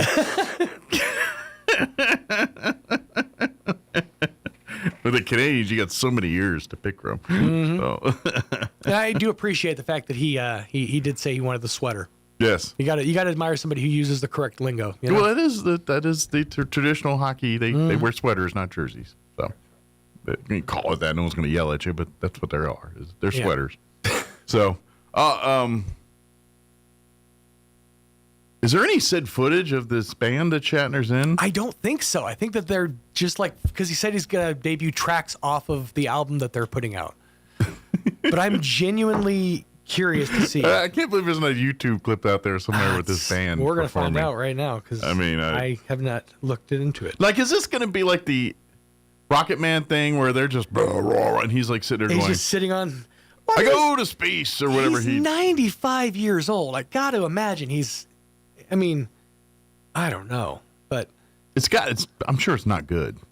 And I've been digging around, found all those letters you sent me, and I decided you're such big fans of mine that I'm going to debut my heavy metal record at Riot Fest, and I hope you're there, and I hope I'm there, and I hope that you have my rider, and yes, don't forget my bowl of sauerkraut, if you please. I gotta say, for 95 years old, he's looking. Oh, stop it! He looks really good for 95. That's all the sauerkraut. It's got to be the sauerkraut. Keeps you young. That's right. He's kind of timeless. It was maybe one of my favorite Super Bowl commercials. Will Shat on stage. Oh yeah, that's a good one. Mm-hmm. That's a good one. Will Shat in a car. Well, and I think that's, to be honest, that's where he's thrived because, to be honest, in the 80s, he now is the joke version of what he was in the 80s. Like the 80s, he was this prima donna, 70s and so forth, like T.J. Hooker and all those, the 80s show, obviously Star Trek. He was he loved him some him. He has become alt comedy. Like he's almost flipped the script to like now he's a joke of himself and gets the joke that he's the, he's the living parody, which I can absolutely appreciate. You know? When you know that you're going to reach a certain age where you either laugh at yourself or you're going to be obscure. You're going to fade in obscurity. At some point, he had to think about it. It's like, I'm known for playing a captain of a spaceship on TV. This isn't exactly world. You know what I'm saying? Yeah. Relax. All right? I ain't here solving the world's problems. I'm playing a captain of a TV show here. So. I'm not a captain. I just play one on TV. Don Weld is here. Yes. Wearing his Alzheimer's Association hat today. So we'll talk that with him here. I know their actual walk is not until the fall. Yeah. But now is the time to gather your teams and your all that good stuff. So we'll get an update from Don here in just a bit. Later on the hour, we'll have newses and all that good stuff and whatever else we can come up with for today's show or this hour of the show. Before we do any of that, let's go ahead and take a gander at your weather. Like I said, today's the blue day on my thing, and then it's orange for the rest of the week. So sorry about that. I'm meteorologist Steve Hamilton with your Pecos Valley weather. Little bit of moist air getting into our area from the monsoon today, so we could get a shower or thunderstorm in the midday and afternoon hours. Sunny for now, low to mid 90s on the high. Overnight looks clear and we're down around 70, and then sunshine for the entire area on Tuesday. We'll be hitting the mid 90s, getting a little hot on Wednesday, right around 100 and mostly sunny. I'm meteorologist Steve Hamilton, and that's your latest forecast. Thank you, Steve. Currently 75 degrees here in Roswell. Humidity is at 66% with winds currently out of the south at 9 miles per hour. We are looking at sunny skies and a high of 95 today with southeast winds 5 to 10 miles per hour. Partly cloudy tonight with an overnight low of 69 degrees. South winds 5 to 10 miles per hour. Then it just gets progressively warmer each day of the week. Tomorrow, sunny and hot with a high of 98. Southeast winds 5 to 10. Wednesday, sunny and hot with a high of 101. South winds at 10 to 15 miles per hour. Thursday, sunny and hot with a high of 102. Friday, sunny and hot with a high of 104. Saturday, sunny and hot with a high of 104. Sunday, sunny and hot with a high of 103. So enjoy today because it's all uphill from here. All right, it is 8:16. We're going to take about a 3.5 minute break here, and then Donwell will join us talking Alzheimer's Association on the other side. Don't go away. You're listening to Mornings with Mike Winters. Attention, attention. They've done it again. For 3 years in a row, Roswell Hyundai is the #1 used car supercenter in New Mexico. Whether you're in the market for a large truck, a super high-end luxury vehicle, or an affordable car for first-time buyers, the Roswell Hyundai Used Car Supercenter has one that fits your needs and your budget. So if you're looking for the best deal on your next vehicle, head for the #1 Used Car Supercenter in southeastern New Mexico 3 years straight. Roswell Hyundai, 1909 West 2nd. It's hot, and Maze Lumber in Roswell is your BioGuard headquarters for your swimming pool. Maze is your headquarters for chlorine, including pool generators, and Soft Swim by BioGuard for your non-chlorine products. Maintain your pool this summer the right way for a season full of smiles instead of headaches. Let your pool sparkle all summer long with Maze Lumber, 115 South Virginia in Roswell. You can count on Maze Lumber Company. Our community is where we live. It's where we work. And at Central Valley Electric Cooperative, we know our communities aren't just important, they are everything. Which is why CVE is grateful for your trust in providing safe, reliable, and affordable power every day. Because for CVE, there's nothing more important than giving you the power to power on.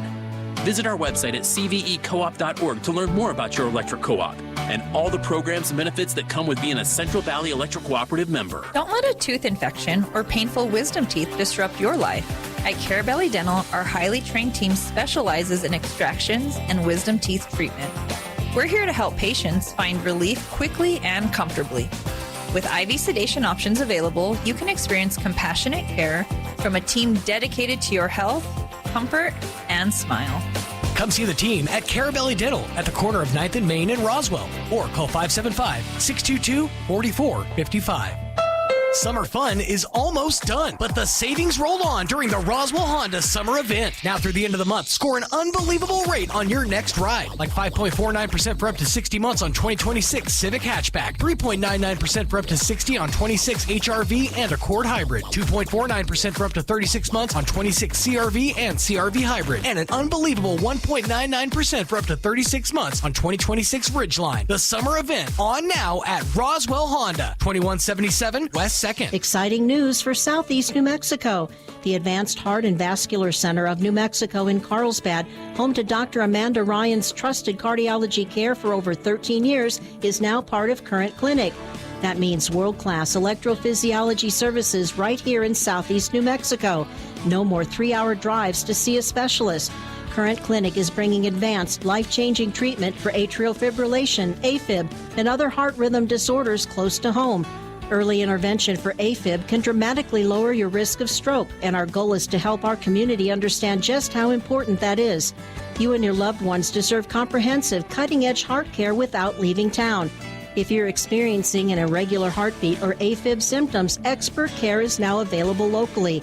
Visit currentclinic.com today to learn more and schedule your consultation.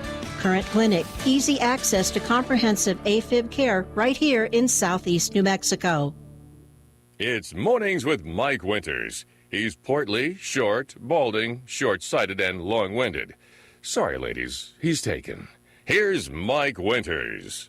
And good morning. It is 20 minutes after 8 o'clock, and joining us in studio this morning, wearing his Alzheimer's Association hat this morning, Don Weld back with us. Good morning, Don. Good morning, Mike. How you doing today? Doing great. How about yourself? I'm here. You're here. I'm above ground. And that's always a start. Well, he's always got like 5 different projects going on with things. And, pull back the curtain. His probably main one right now is as we make progress on bringing a new Legion Hall here on East 2nd there for a post-61 family. He's kind of spearheading a lot of that going on. So spent a lot of his days out there. Getting ready to knock it down. So. Yeah, it's about to be a flat building here. And then it goes up from there, I guess. Right? That's right. It's going down. Now what comes up will be next. Yep, that's right. Yeah. But that being said, Alzheimer's Association, of course, for folks that aren't familiar, their day job kind of thing is throughout the, people families that are looking for resources to deal with Alzheimer's, they are that resource. Whether you, yes, we are. If you're newly diagnosed in the family and looking for help on places to go for more information and stuff, they're there for that resource. To everything from if you're the care provider and need help and things like that, there's resources through the Alzheimer's Association to help you navigate through that, to give you a break, to get you some people to help you take care of your loved one and things like that. Go online, alz.org, and you can look up all of the stuff that Mike just mentioned, the caregiver stuff, assistance with your victim. I call it a victim because they are. Absolutely. We don't ask for any illnesses, but sometimes they just happen. So, and unfortunately, there is no cure. Not yet. But the good news is, thanks to organizations like the Alzheimer's Association, there's been a lot of money raised, and there has been major advances in the disease and in treating and hopefully ultimately curing the disease. Very positive. Where someone that gets diagnosed, if they're diagnosed early enough with dementia, Alzheimer's symptoms, through thanks to medicine, they can live a relatively long time at a reasonably normal life. Whereas if you asked that 20 years ago, that wouldn't be the case. No, when my wife got it, it was just all we could do was watch her deteriorate. Sure, you just watch and try to make it as comfortable as possible for that transition, and unfortunately, it usually isn't. But that being said, people are living a lot longer, living a lot more quality of life with it, and we are very close to finding a treatment or cure for this here, whether it comes in the form of a vaccination or we're actually reversing the effects and actually getting a cure for this. But and that kind of transitions to what the other side of the Alzheimer's Association is when they're not providing support and resources for families dealing with Alzheimer's. They're trying to raise as much money as possible so we can push over that goal line and have what we call the first white flower, which is going to be when you see the walk. That'll be the person that is in remission or is cured of the disease here. Right. So that's what we're looking for. The Alzheimer's Association is one of those associations that's looking to wipe themselves out. Right. Put themselves out of a job. We want to get out of a job. Yeah. If we can find the cure and get that out there, then there won't be that need for the Alzheimer's Association. Right now, we have a tremendous need. Like Mike was saying, not just the walk and raising funds, but providing information and help, assistance for those who are afflicted with that disease, and the caregivers especially. The caregivers, the person who has the Alzheimer's may be at a point to where they don't even know absolutely that they're sick. This is one of those diseases that impacts, all impact family, but this one more directly than very even much cancer or something like that. And the caregiver gets the worst of it. Sure, gets the brunt of it, because you're literally seeing a person you've loved your whole life change their entire makeup before your eyes. And they know not which they do on that. No, they don't. And sometimes it's very violent. Sometimes it's very reclusive, very hiding. Yeah, the minimal stuff is they don't remember you. That's right. That's the stuff they don't like. You're thinking, well, we had a whole life together. You don't remember me. Yeah. The worst stuff is the aggressive, the anger, the other side of it, where they may understand that something's not connecting, but don't know what's going on, and their reaction is anger and to lash out. So, it's just sad. Yeah. But that's what we're here for. We're here to help with that. Reach out. Yeah. You can find that help again at alz.org.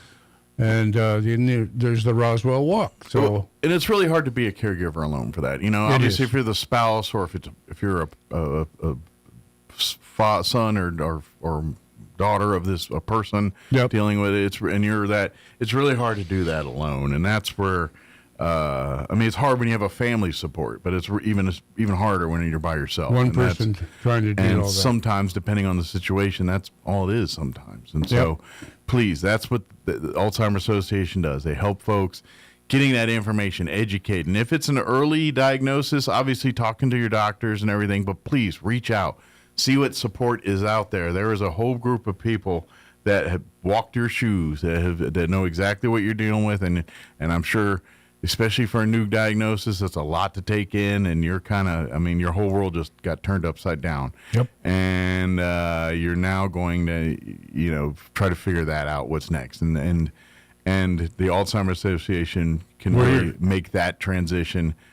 As sucky as it is, they're going to make it as seamless as possible for you to help you do that, that transition. We're still, through ALZ.org, you can even get days off where Alzheimer's will make provisions for somebody to come in while you go take care of you. What you got to do. Go get your hair done, or go get a relaxing day, or nails done, and go golfing. Whatever it is you got to do to recharge your battery.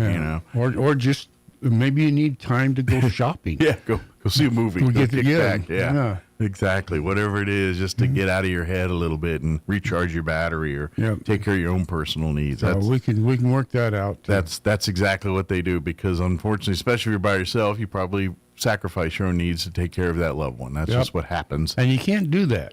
You can't, because you're not going to be good at it. That's right. Especially when you get to the later stages where the real mental hardships come in. Right. You're going to have to be at your mental and physical best for that, and understand that what you're witnessing is not personal. It's not. It's just the process of this disease is what it is, and it really does hurt. Yep. The caregiver more so than the patient. Sure. Well, it's the last thing you remember type situation, you know, and you always want to remember your loved ones and they're positive. But unfortunately, dementia, for every one of those victims, are going to end the same way, and it's usually not pretty. So it's just what it is. But that being said, please help us out. If you want to get involved, please, it's not too late it's never too early to sign up teams and putting teams together. Basically, you sign up your team. They ask for kind of like a minimum of $500 to try to raise, but the more the merrier here. That's right. And our goal is to, like we said, to finally get that first white flower. So the much money as we can raise each year, that helps get us closer. And to my understanding, the one here in New Mexico, the one here in Roswell, is usually one of the last ones of the year. It is. And so one of the bigger ones too, if I remember number-wise. We so. do. We last year, Roswell, this walk raised more money than any other walk in New Mexico. That's awesome. I'm glad to.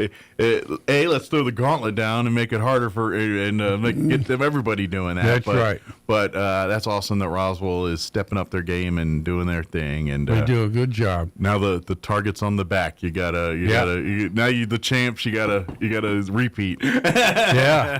So when you go online, then you search for Roswell Walk, and then you can sign up for your team online. That's no problem. Yeah. Or you can search a particular team. Like if you just want to contribute to a team that's already been established, or if you've got some friends or whatever. My team is Photo Finish. There you go. So when in doubt, just drop it into Don's team. There you go. Just go to Photo Finish, throw in a couple of thousand. There you go. But if you want to start your own team, that'd be great too. But it's all fun competition. But at the end of the day, we're all just thankful the whole idea that you is can do it. To get that money in there for the research, so we can find that one with the white flower. Absolutely. Yeah. And then, of course, the actual event itself will be that first Saturday in November, as it usually, that's the date that it always is. We're going to do that. We want to establish that as our go-to day. Yeah. That's it. First Saturday in November. Yeah, and it will be this year. It's going to be, is it a Rustic K this year, or is it downtown? Yes, Rustic K. The Rustic K complex this year. Yeah, right across from the It's kind of moved around from over the years, but that's kind of settled in as the home here. We think that's probably going to be our best place there. And so and we'll obviously talk more about it as we get closer to November here. But now is the time to start those teams. And the day itself is kind of a multi-layered event where they have traditions like the walk itself, and that's kind of, we celebrate those that are fighting the struggle. We mourn and honor those we've lost since the last walk. Right. They have usually the garden. There's a that garden, is kind of an honor to honor those we've lost. Get at your little windmill. Yeah, your pinwheel, flower, all that stuff. You sign in. And then there is the walk, but it's a roller coaster. It's a fun event that we want to have a lot of fun with, but we also remember those we've lost and mourn those friends those we loved and lost on this. And there's also going to be a lot of resources available there. Local entities who provide services. Mostly medical or assistance in some way. Gotcha. So you kind of a one-stop shop. You can spend that day and learn a lot. Yeah. And maybe get some ideas and some help for your particular situation. Yeah, I know it. Not just Alzheimer's or dementia related. If you're needing any kind of long-term care, senior care, any Correct. kind of or other medical, there's going to be people on hand that can kind of help you directly or put you in the direction of the people that you need to talk to. In most cases, the dementia person gets to a point to where a caregiver just doesn't have the expertise or the ability to take care of them anymore. There will be people at the walk who can direct you or provide or offer home assistance, either in your home or at their facility, where the depending on the patient's needs and based on that so they will be there also, and you can talk to them. Sure. So it's kind of like long-term services, not quite the hospice area yet, but in that in between there, where it's a little above your abilities. Yeah. And it happens. You get to that point to where it's just more. You're not. Most people are not medically trained enough to handle that. Sure. So you get to that point to where this is beyond me. There are even some nurses who get to that point to say, I cannot do this anymore. I need more help. Sure. And we're going to have to put them in a home. Well, it depends on the patient, and let's just face it. If it's your husband, and he's a 6'5" man that weighs 270 or whatever, and you're 4'11", and it's hard a little tough to handle them. It's tough to handle that when you got to flip them over or whatever, whatever is needed to be done there. It's a lot of work, and I don't care. You may have all the knowledge in the world, but if you don't have the physical ability to do it, you got to find resources to do that. And usually that caregiver is the same age physically, chronologically, as the person who has the dementia. Yeah, exactly. And they may not be in the greatest of health themselves. Exactly. Yeah, they got their own issues in medical, and I'm sure most of them can't handle a 200-plus pound person, and move them around if they need to. I had trouble with 140 pounds. So. Exactly. What? And she could be very strong. Anybody that's ever tried to pick up like a sleeping or unconscious person, even if they're like 100-pound child, it's like it's dead weight. It's a sack of potato. Right. It is heavy. now, in the military, they taught us how to grab and throw that person over your shoulder and then run like crazy. Oh yeah. You got to do that one quickly. Yeah. Watch Forrest Gump. There you go. That's the one. Watch when he's pulling people out of Vietnam. There. Yeah, that's that training there. Yeah, but not everybody can even do that. Unless you've been trained in it, that's not an easy thing to do. And I'm gonna take a guess when you can do all the training in the world. Yeah, but when there's actual live ordnance going off around you, that adrenaline kicks in. You'd be amazed at what feats of strength. You always see like the mom moving the car under the kid kind of thing, and you have those moments too. That's right. But anyway, reeling it back to the Alzheimer's side here, we would love to have the more teams sign up. It is a fun event too. Yes, we learn the resources and we honor those, but the idea is it's a community gathering event. We want to come and celebrate and have fun. So we love to get as many families and friends and just coming out there. Wear purple. That is the official color. So when people come by the complex and they see a sea of people in purple walking around, they're kind of like, what's going on over there? Yeah. Kind of tracks the eye a little bit. I know over the years they've done it like done the courthouse lawn in different locations, but the rustic hay is kind of that where you got room to do what you're doing. Yeah, and the track is great for that. Yeah, and Because it's that's our public. walk. It is public enough, but it's safe. It's not Right. like the courthouse lawn where there's a lot of traffic and a lot of potential for just something happening. So, but anyway, but that'll be in November here. But in the meantime, they can go to the ALZ.org, and then there's Find a Walk near you, and you just type in like 88201 or Roswell, right? And ours will pop right up, like Don said. Yep. And that way you can, and you'll find links to sign up a team or contribute to a team, and yeah. And you can more teams. We want more teams. Absolutely. Yeah. So and usually a new team brings in 3, 4, 5 people. Sometimes we've had whole companies. Set up and do their whole employees. We'd love to do that. Come on down, and you know, if you have multiple teams on your company, and then you can kind of do your own inter office competition or whatever. Yeah, make some fun with it. That's what we're saying is make this an event, and that's what generally a lot of people do, and that's what we love them for it, and so we appreciate that. But now's the time. I know November seems a million miles away, but my kids are going back to school like next week. And, it's around the corner, so make it quick. Yeah, and really, you know, to ask to raise the money and things like kind of set as a ballpark number. You know, about $500 a team is kind of what the average is. Yep.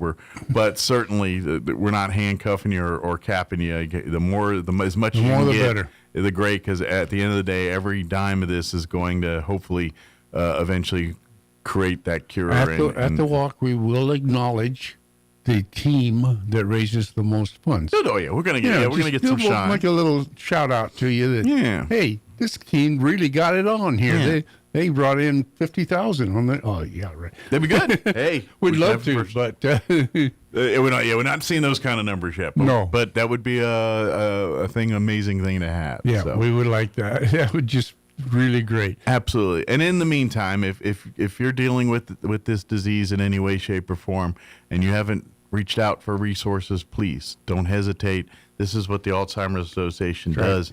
They are there to help people navigate through this process. It is one of the most probably worst things that a doctor could tell somebody when they're dealing with something like this, and your whole world flips when this happens, I'm sure. Yep. And it's the person that is actually afflicted with the disease sometimes is the one who has the least amount of the awareness and what's going on, and the least amount of ignorance is bliss, so to speak. You know, and they're kind of in that state at some point. So that's why this is why it's one of those diseases that it's almost worse on the family than it is the patient in and of itself on this one. I have seen patients who, when they're first told, they acknowledge it, they understand, they know what's going to happen, but a week later, they've forgotten it already.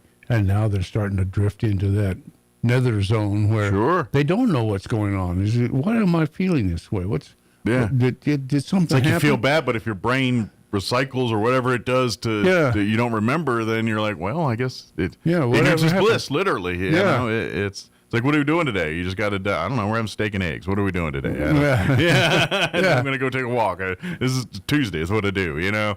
They don't get it. Yeah, that's the disease. And that's the beginning stages, you know, down the road, and then it gets worse. Depending on hallucinations. Sure. Or they reverted to their 12-year-old self or something like that. It's anger modes that you wouldn't believe.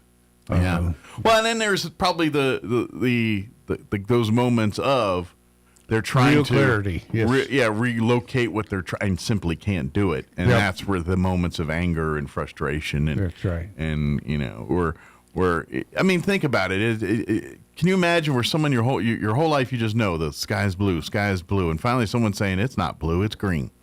Yeah, you know what I mean. You're like, no, it's not, it's blue, and that's kind of what they're going through. You know, that they don't.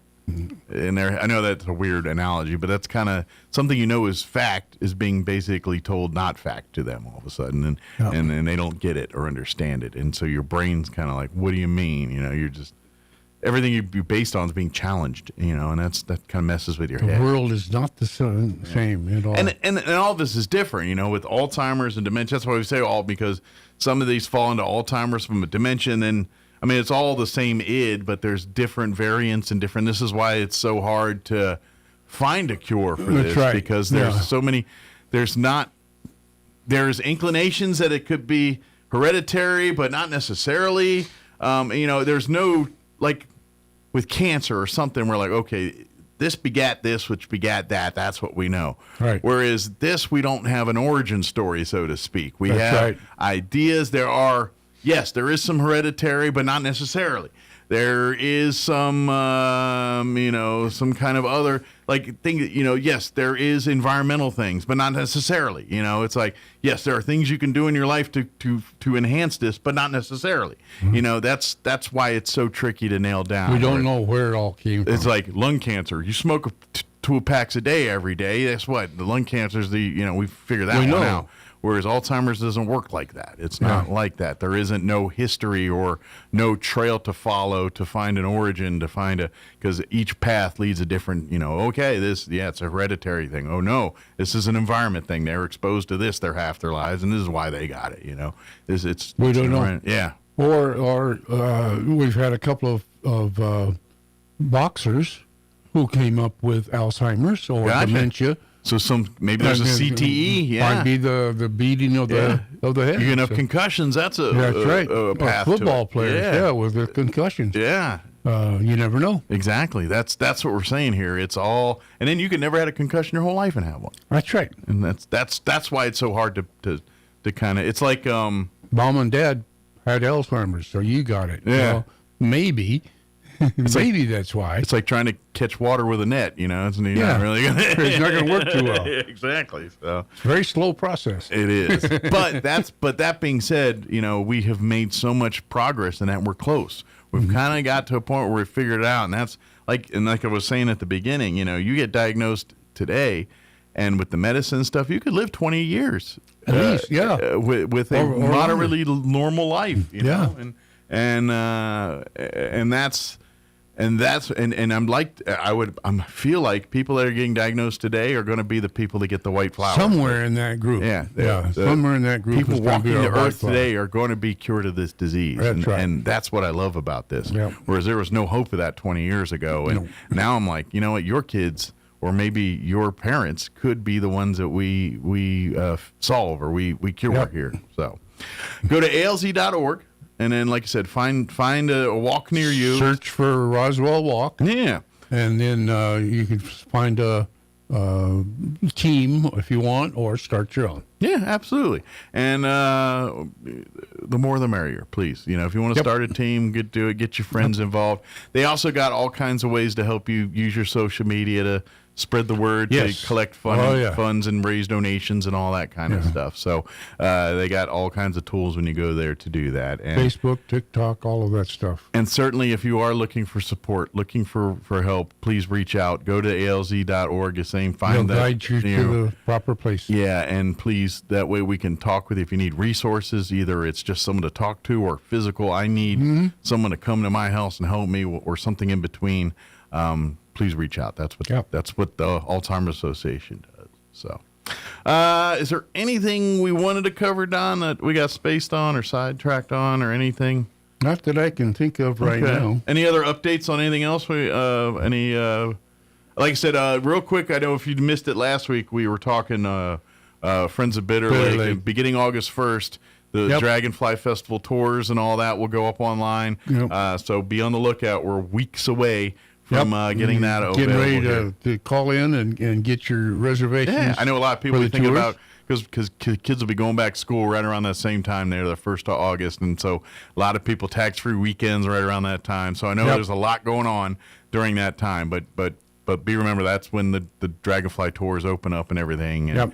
And they're free, but they are first come, first serve. So you got to sign up for them so we can get you on the buses. And remember, there's the Dragonfly tours, there's the wildlife tours, and then there's the one Saturday morning early bird tour. And so if you want to get on that one, you sign up early because there's only one of them. And that's right. And we can only take just so many. The bus or whatever only holds so many people. About, what is it, 12 or 15? Okay. I think it's 12 that we can get on that. Let's plan for 12, and it is 15. We'll call it a bonus. There you go. There you go. Good deal. And then again, alz.org. Find a walk near you. Type in Roswell. Or if you have friends in Rio Rancho or wherever, tell them to type in and sign up for their teams too. Spread the word. And you know what? I like to give Roswell some competition. We want all of us to be, raising as much money as possible here. We raised nearly $50,000 last year. We want to see every walk in New Mexico do the same. That all that money will go right into research, and maybe we can find that cure. It would be so great. It'd be great to see people reverse. I want to see that white flower. Yeah, it'd be great. It'd be a great thing. And it's something I would like to see in my lifetime. That would be kind of neat, I would like to, too. Every generation, certainly love to see a cure for cancer, too, but that one's well, there's so many different variations of that, and different types. It's like dementias. Yeah. There's so many different variations. Yeah. Cancer's got so many different variations. Yeah. We hit one, and we get that one taken care of, and then we got to do another one and another one. So hopefully, Alzheimer's, dementia type stuff, if we find one, it will fall over into the others and assist in those. Kind of make a domino effect. Domino, Yeah, and they can tweak the medicine according to the strain or whatever it is that they're doing. So, Right. Good deal. Well, Don, as always, appreciate the visit. I know you got a few fires to put out, so I'm going to let you do that. Oh, yeah. It's going to be a busy week for me, too. Yep. So, but stay cool. I know that's going to be the theme of this week, I think, is stay cool. And keep those kids cool at that building. Stay hydrated, yes. Yeah. Keep safe. Don't have. Sometimes we have to learn things the hard way. Mm-hmm. Maybe they don't have to learn everything the hard way down there. Let's hope not. Let's hope not. Yep. They had to learn a few things the hard way last week, so hopefully they're done with that. Yeah. Oh, man. Very good. Well, Don, as always, appreciate the visit. Anything else we can do, don't hesitate, reach out. Thank you, Mike. You have a great day. You do too. All right, you do too. Yeah, that's what I was like. Did I say that right? Too, it didn't sound right when I said it. All right, it is 8:47. Let's pause for news. Quick break and all that. Don't go away. You're listening to Mornings with Mike Winters. With SRN News, I'm Rich Thomason in Washington. President Trump says the latest U.S. attacks on Iran were carried out in honor of several American service members who were killed over the weekend. They died when Iran attacked a U.S. base in Jordan. Gas prices now averaging $4 a gallon, that according to AAA. That's a national average.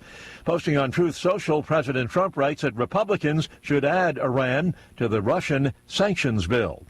The president has presented the World Cup trophy to Spain. The Spaniards defeated Argentina in the World Cup final, New Jersey's MetLife Stadium.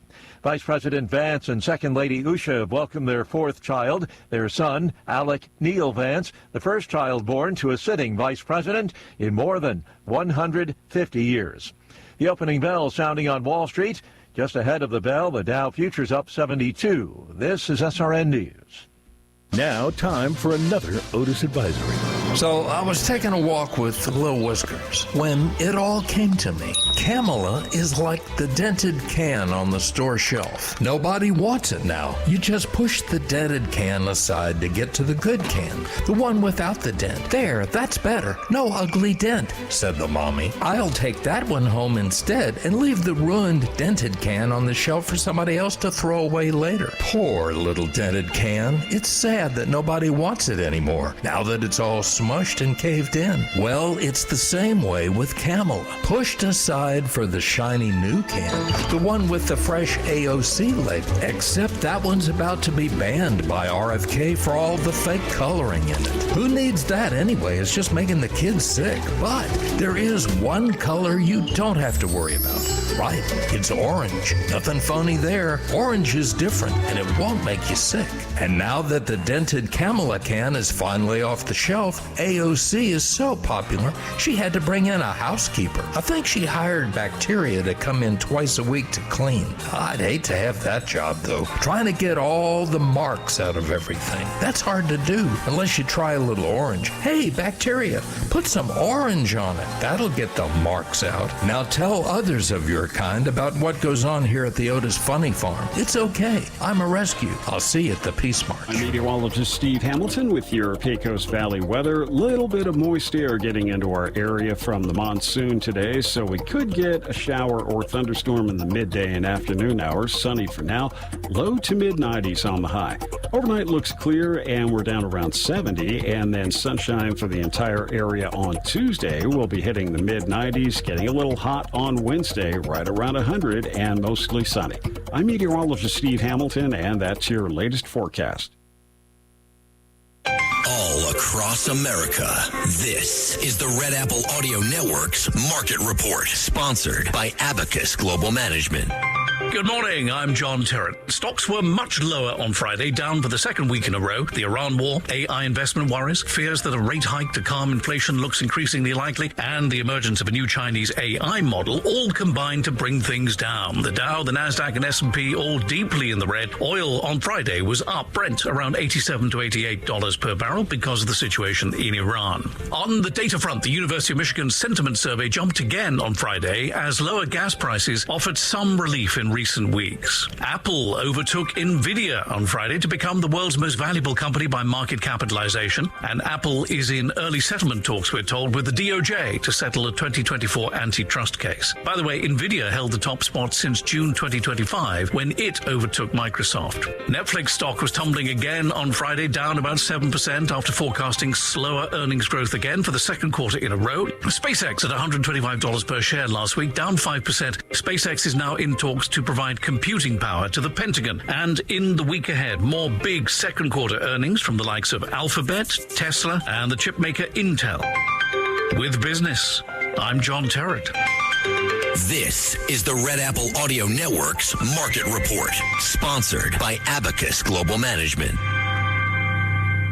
What if the future of finance wasn't built around averages, but around you? At Abacus Global Management, we're reshaping financial planning around the most personal data point, your lifespan. But it's more than just insight, it's control. As a technology-driven asset manager, we're empowering investors with an integrated system to take command of your time, your future, your financial destiny. This is a new era of investing. Take control at abacusgm.com. Hey, Roswell, time is running out to cash in on some of the biggest savings of the season. The loan and lease termination sales event is happening right now at Roswell Ford. Drive away with a truckload of savings in a brand new Ford F-Series pickup with financing as low as 0% APR and make no payments for 90 days. Upside down in your current car, truck, or SUV and want out early? Roswell Ford will do whatever it takes to get you out of your trade, even if you owe up to $10,000 more than it's worth. Have less than perfect credit? Roswell Ford works with a network of aggressive lenders that will push to approve your credit, even if it's less than perfect. Get on board at Roswell Ford during our loan and lease termination event and get huge savings on all new F-Series trucks, America's top selling pickup in each of the past 49 years. 821 North Main Street in beautiful Roswell. Call 575-623-3673 or online at roswellford.com. 0 APR for 36 months is $27.78 per thousand finance on F-150 trucks. Excludes Raptor. Interest accrues from date of sale. Subject to lender approval. Offers not combined. The Eddy County Fair is here. Get ready for the 81st Annual Eddy County Fair. Kick things off with the annual Fair Parade, Friday the 17th. Lineup begins at 6 p.m. at the Bulldog Bowl, and the parade starts at 7 p.m. Then join us July 21st to the 25th for 5 days of family fun at the Eddy County Fair. Enjoy the daily carnival, livestock shows, exhibits, delicious fair food, and entertainment for all ages. Don't miss JD and the Badlands and the Josh Abbott Band Tuesday night. Shane and Shane for Faith and Family Night on Wednesday. La Original Banda El Limón and Los Marineros del Norte for Tejano Night on Thursday. And Friday's smoking hot bull riding, followed by Walker Hayes live in concert. Plus, don't miss the Jack Roush Anvil Toss, Fire and Ice Competition, Cornhole, and the 4-H and FFA Junior Livestock Auction on Saturday. For the full schedule and tickets, visit eddycountyfair.com. The 81st Annual Eddy County Fair, July 21st through the 25th. This ad paid for by Eddy County and Artesia Lodgers Tax. At Ocotillo Family Practice, Pediatrics, and OMED Spa, our team is here for you. Nancy Walker, Fallon Moody, and Tialana Watts are family nurse practitioners offering expert care in family practice, pediatrics, women's health, and aesthetics. Nancy also provides advanced hormone therapy for men and women, including hormone pellet implants that help patients feel their best. Plus, meet Brittany Harrell, our skilled nurse injector, offering a full range of aesthetic procedures to help you look and feel confident. Same-day and walk-in patients are always welcome. Visit Ocotillo Family Practice, Pediatrics, and OMED Spa at 607 West Country Club Road in Roswell. Your family, your health, your beauty, all in one place. Your home is your sanctuary, and the land it's built on is even more precious. So when termites start devouring your house, you want a proven treatment that's environmentally responsible. You want the Centricon Termite Colony Elimination System. The Centricon system is the green way to protect homes from subterranean termites. Rather than surrounding your house with hundreds of gallons of diluted chemical solution, the Centricon system strategically uses just a few grams of active ingredient in termite bait, working with natural termite behavior to destroy termite colonies. With this technology, it's no wonder the Centricon system became the only termite treatment to receive the Presidential Green Chemistry Challenge Award from the U.S. Environmental Protection Agency. And homeowners rate the Centricon system as the most environmentally sound termite treatment. Your home is your sanctuary, so monitor, bait, and eliminate termites with the Centricon system. Think of it as your own little piece on Earth. Call Bob Reed Pest Control today for all of Southeast New Mexico. 575-623-5344. Here's a Mornings with Mike Winters fun fact. 47.2% of all statistics are made up on the spot. Is this true? I'd say chances are about 50%. Here's Mike Winters. And good morning. It is closing in on 8:57. Stay tuned. Next hour, around 9:15 or so, we're going to play our interview we had on Friday in the 7 o'clock hour. We had the Dodge Boys from Richland Motors join us. Malcolm Wiggums and John Lujan joined us, and we talked about some of their deals and things they've got going on over there. So we'll play that conversation for you next hour. Hey, don't forget, coming up this weekend, the 25th, the Roswell Community Little Theater presents their Curtains Rising event. It is the unveiling of the upcoming season for the Roswell Community Little Theater. They're going to have a big, fun evening this Saturday night, July 25th, out at the Liberty. And doors open at 6. Everything starts at 7, but they're going to have a dinner, a delightful dinner, and then they're going to have a performance called... it's a laugh out loud melodrama called The Pony Espresso, and you can see the play there on Espresso and the Pony Express. So they're going to have, of course, a delightful dinner. They're going to have a steampunk costume contest, so encourage folks to come in their favorite steampunk costume attire.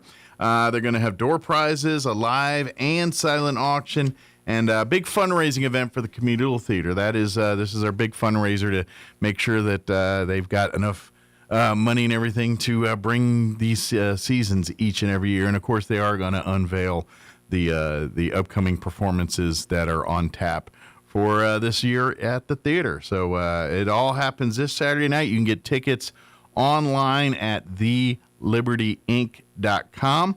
And if you get your tickets on Friday, they do their fee-free Fridays at the Liberty.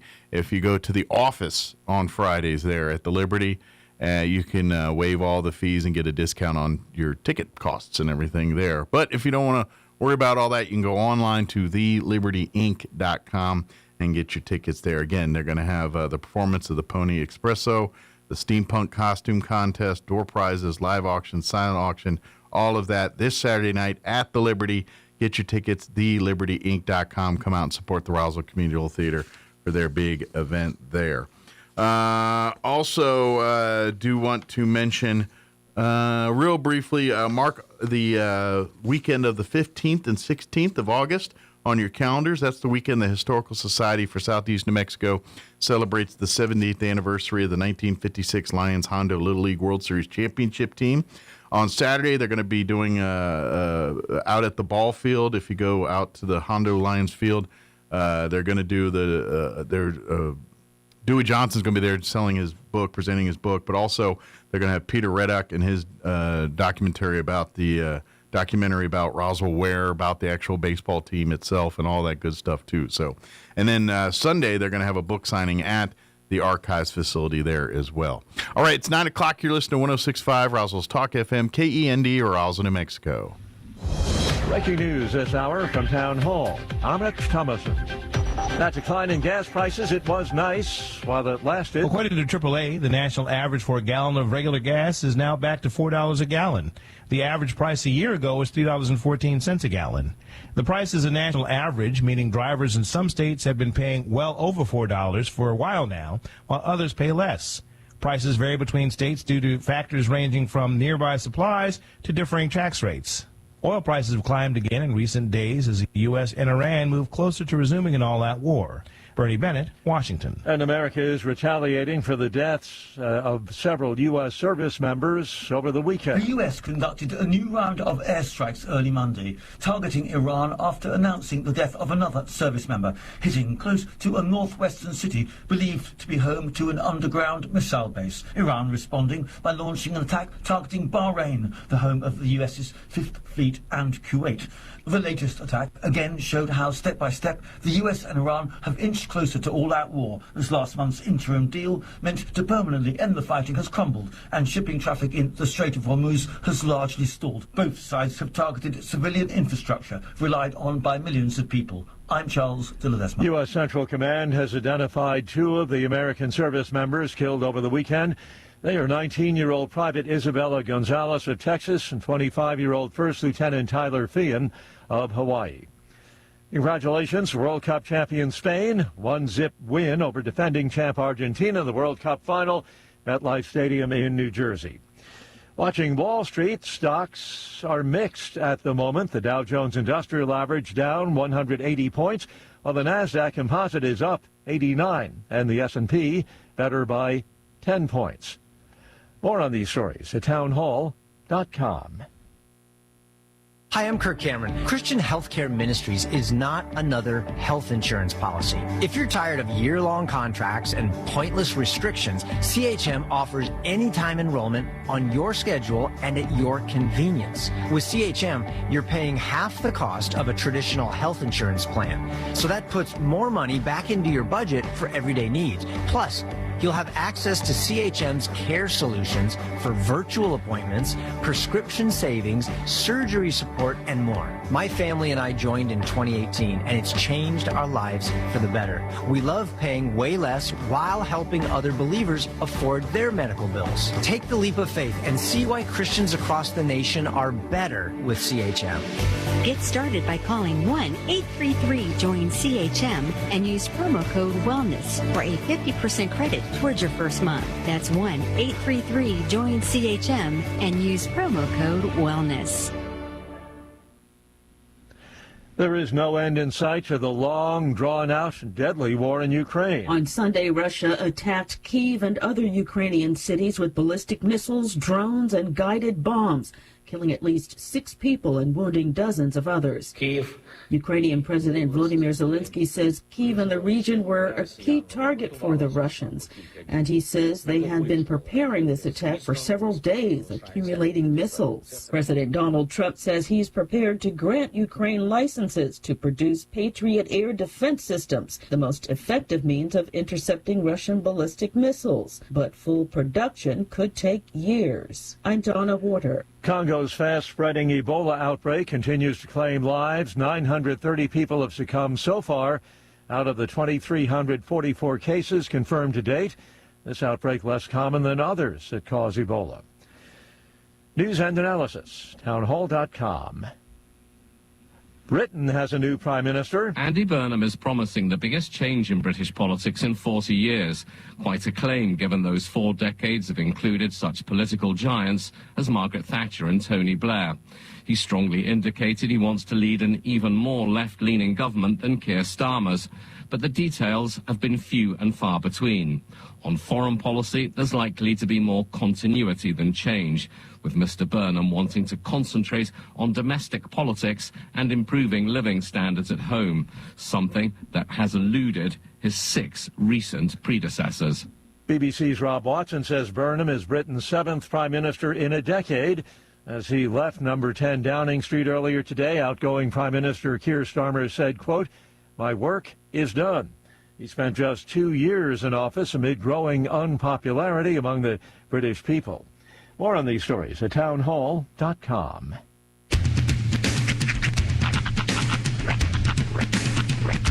What? in the wide, wide world of sports is going on here? I promise you, whatever scum did this, not one man on this force will rest for 1 minute until he's behind bars. Now let's grab a bite to eat. Yeah, come on. I feel the hot wind on my shoulder and the touch of a world that is older. I hit the switch and check the number.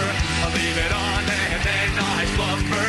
I hear the rhythm ringing through it. Flamenco guitar and cumbia music. I hear the talking of the DJ. The demolition, what does he say? I'm on a Mexican radio. I'm on a Mexican radio. Broadcasting live from high atop the J.P. White Building in downtown Roswell, New Mexico. It's Mornings with Mike Winters on 106.5 Roswell's Talk FM. Is that what I sound like when I talk? Now, here's your host, Mike Winters.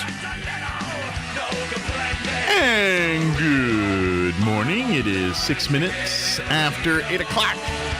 Welcome to hour number 3. You do too. Trace Indiernos. Of Mornings with Mike Winters. Right here on 106.5 Roswell's Talk FM. Happy Monday. I was thinking about that. Yeah. So I think what happened is there were two avenues in your brain. Yeah. One was saying you too, and one was saying you do the same. Yes. And they came to an intersection of you do too. I can't tell you how many times I've had two phrases in my head and I've accidentally said an amalgamation of both. I said it, I was like, that don't sound right. I was sitting the other room, I caught that, I'm like, you do? I just immediately thought of Brian Regan. He's like, where they bring him the food, they put it on his plate. He's like, enjoy your meal. You too! In case you have a dead later, have a meal with your on your break. Well, it's kind of like when people say happy birthday to you. Happy birthday. Thanks, you too. Yeah. Rhiannon was having trouble with that, actually. People were telling her happy birthday. She goes, happy birthday to you when your birthday is. Happy my birthday, me too. Yeah. Yeah. You just can't throw it back at people. Mm-hmm. You have to say thanks. But, yeah, well. There is one place that does work. We all know what I meant. Huh. Because, you know, the you two can kind of feel like, say that. But if you're on a flight and your flight attendant says, enjoy your flight, you can say you too. Because they're not parachuting out of that bad boy. True. They're in it for the whole long haul. They're with you. That's right. Yeah. They gotta seamlessly push that drink cart up and down the aisle whilst turbulence is happening. Well, although I have done the enjoy your drink, you too. But she looks back at you and goes, oh, I will.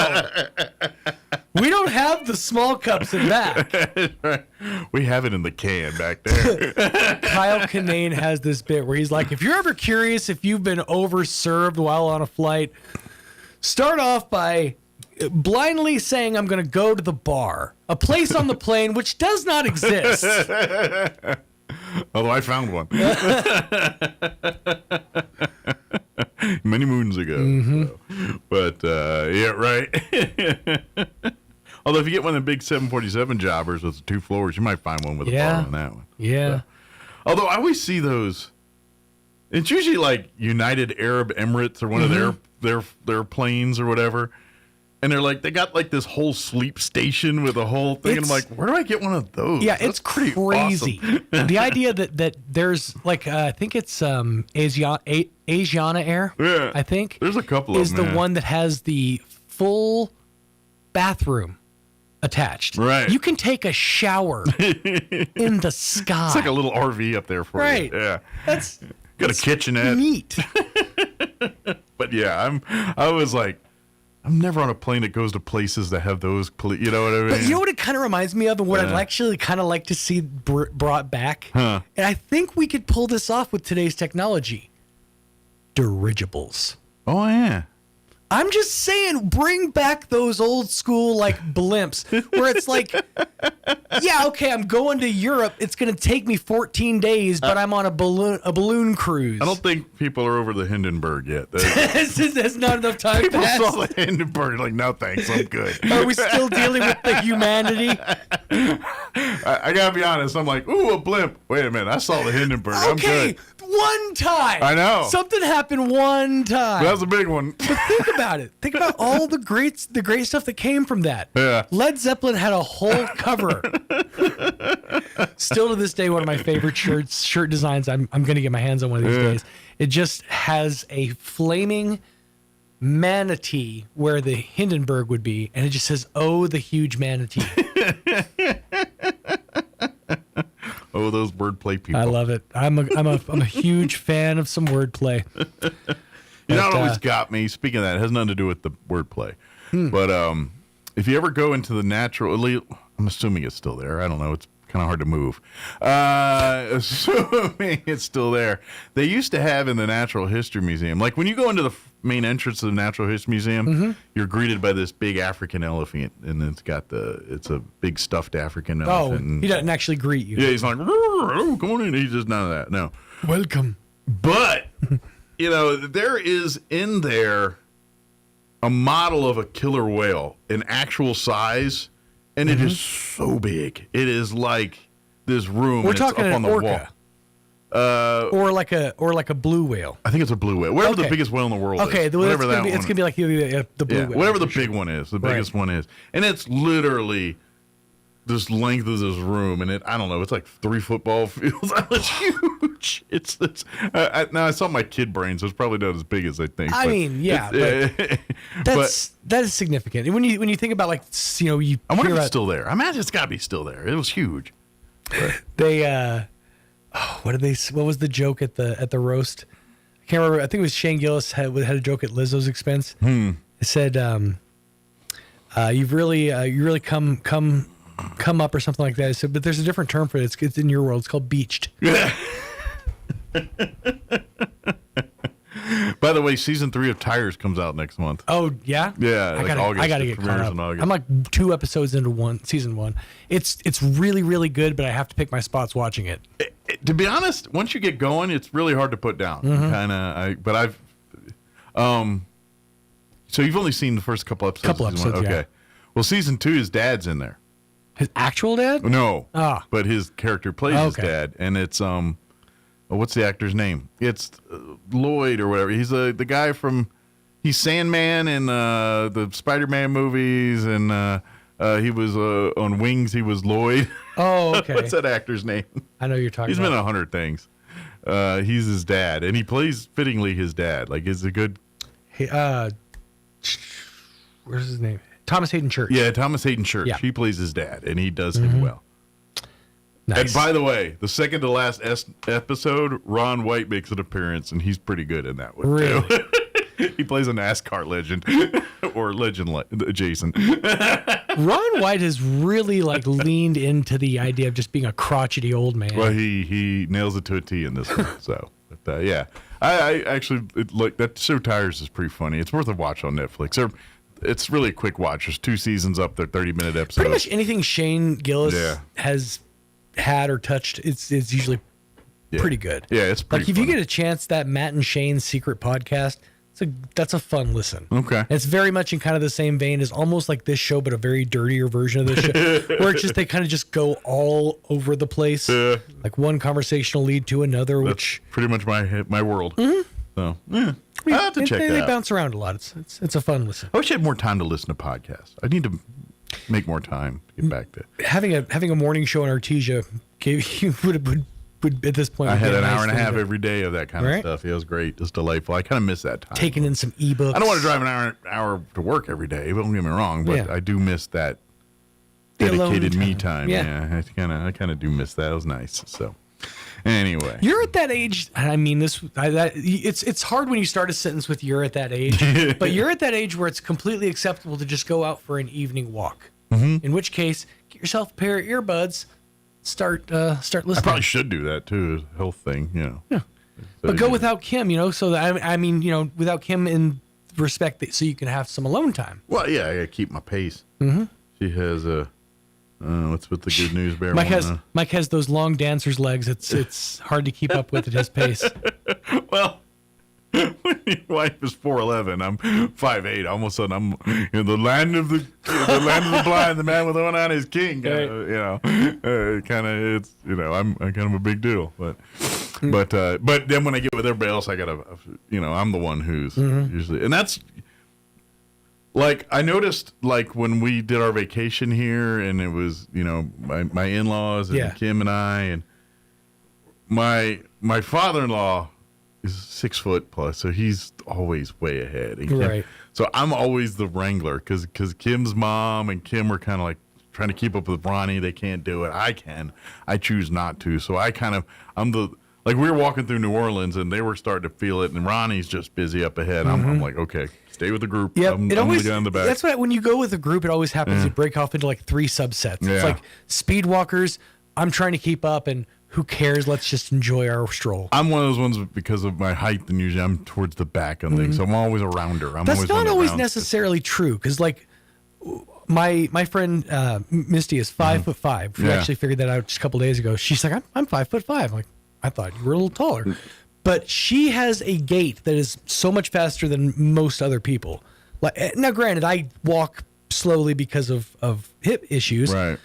But it's still very hard to keep up with that group. And I'm one of those people that I have to remind myself to slow down, because if I'm walking by myself, I'm usually at a pretty brisk pace because I'm trying to get somewhere. Right. And I'm like, if it's just me, I'm not waiting for nobody. I'm moving at a click. Like, for instance, like when I do my subway walk, or when I go get my walk 2 blocks to Subway, I'm usually at a pretty good clip, just gotta have it. But if my wife's with me or someone else, then I'm like, okay, I gotta don't walk the way I normally walk.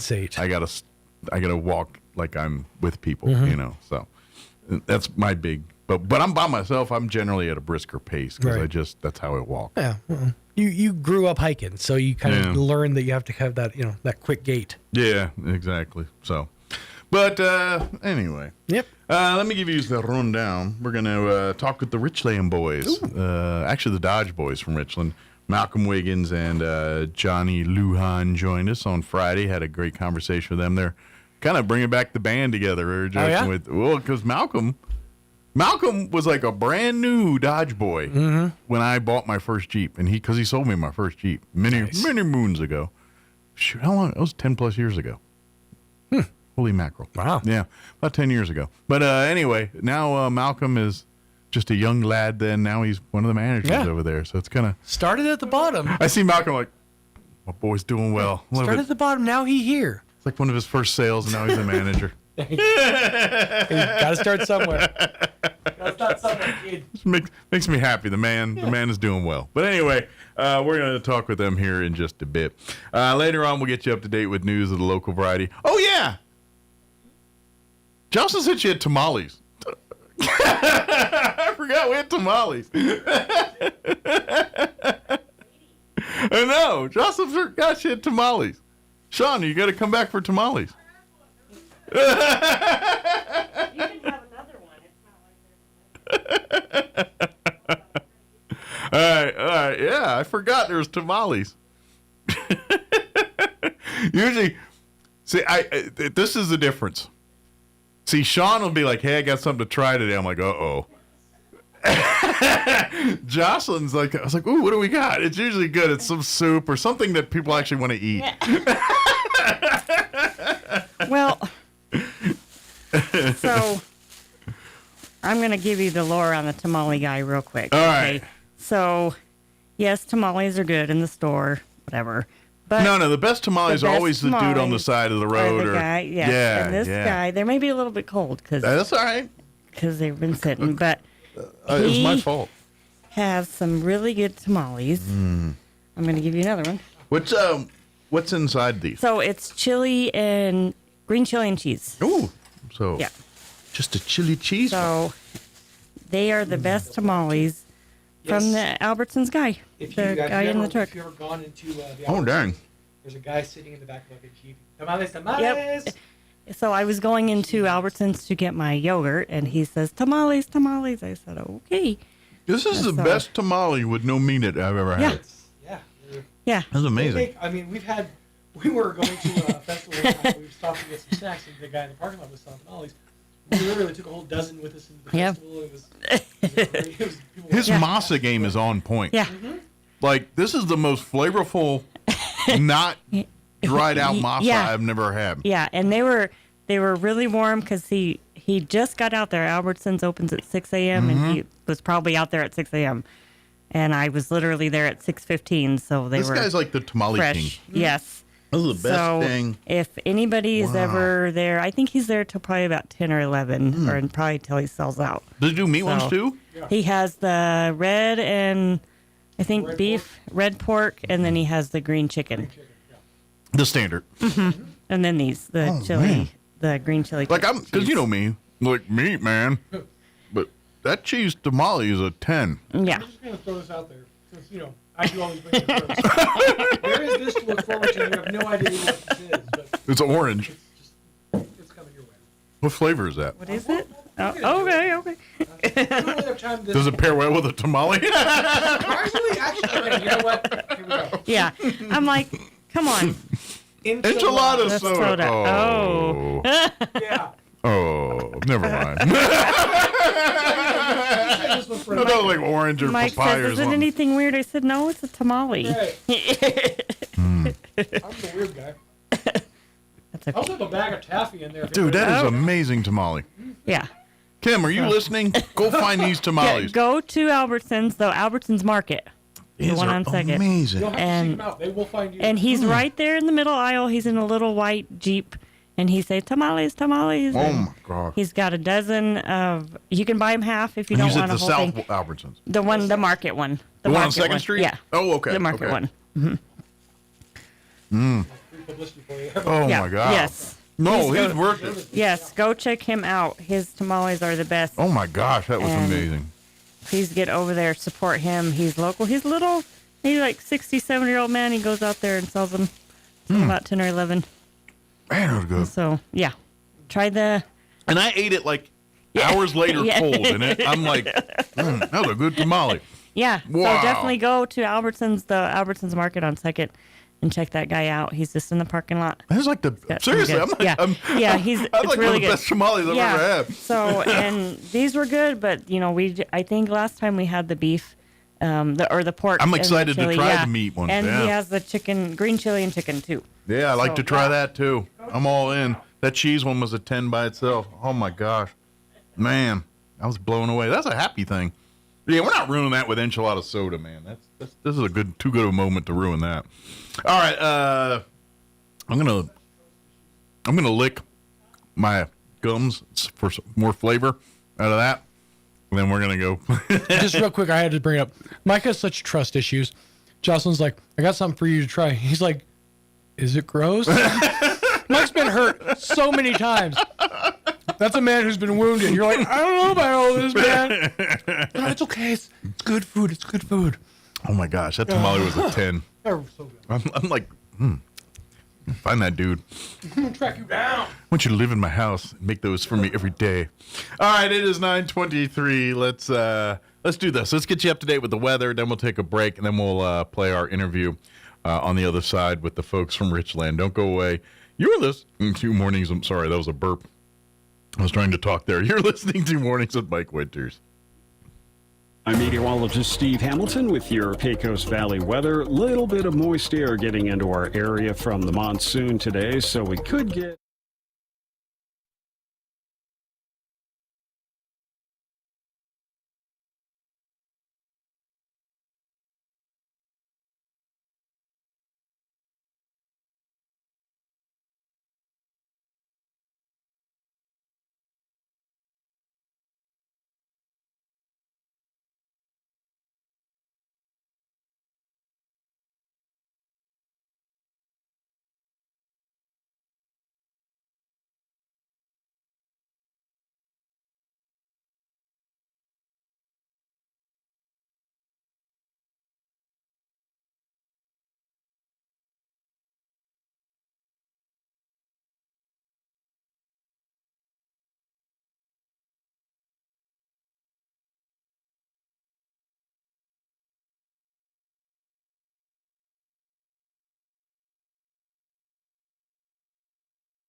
studio advanced this surgical morning from services you Richland. can I guess- trust, so we choose got the Dodge Artesia boys General here Hospital. back here, you know, this is Artesia kinda- General This Hospital. is kind of a little Healthy old summer school start here, here but with throwback. surgical Yes, excellence Malcolm when you Wiggins need it. and John Lujan joining us back this morning. Here's Been a the minute, but mornings both have with been on the Mike show. Winters. It's been a minute. Yes, How you sir. guys Did doing, you know man? you share your birthday with at Doing least good. How's life 9 at the million Dodge other store? people in the Just- world? Your birthday isn't feeling so special now, is a it? reset on everything. Here's Sure. Mike Everything back Winters. to what In the we studio this morning from Richland. I guess, see, we got the Dodge boys here Dodge boys back in the here. house, You know, sure. this is kind of a little old school Yeah, here. a little throwback. Yes, but Malcolm Wiggins and John Lujan joining us back this morning. Good.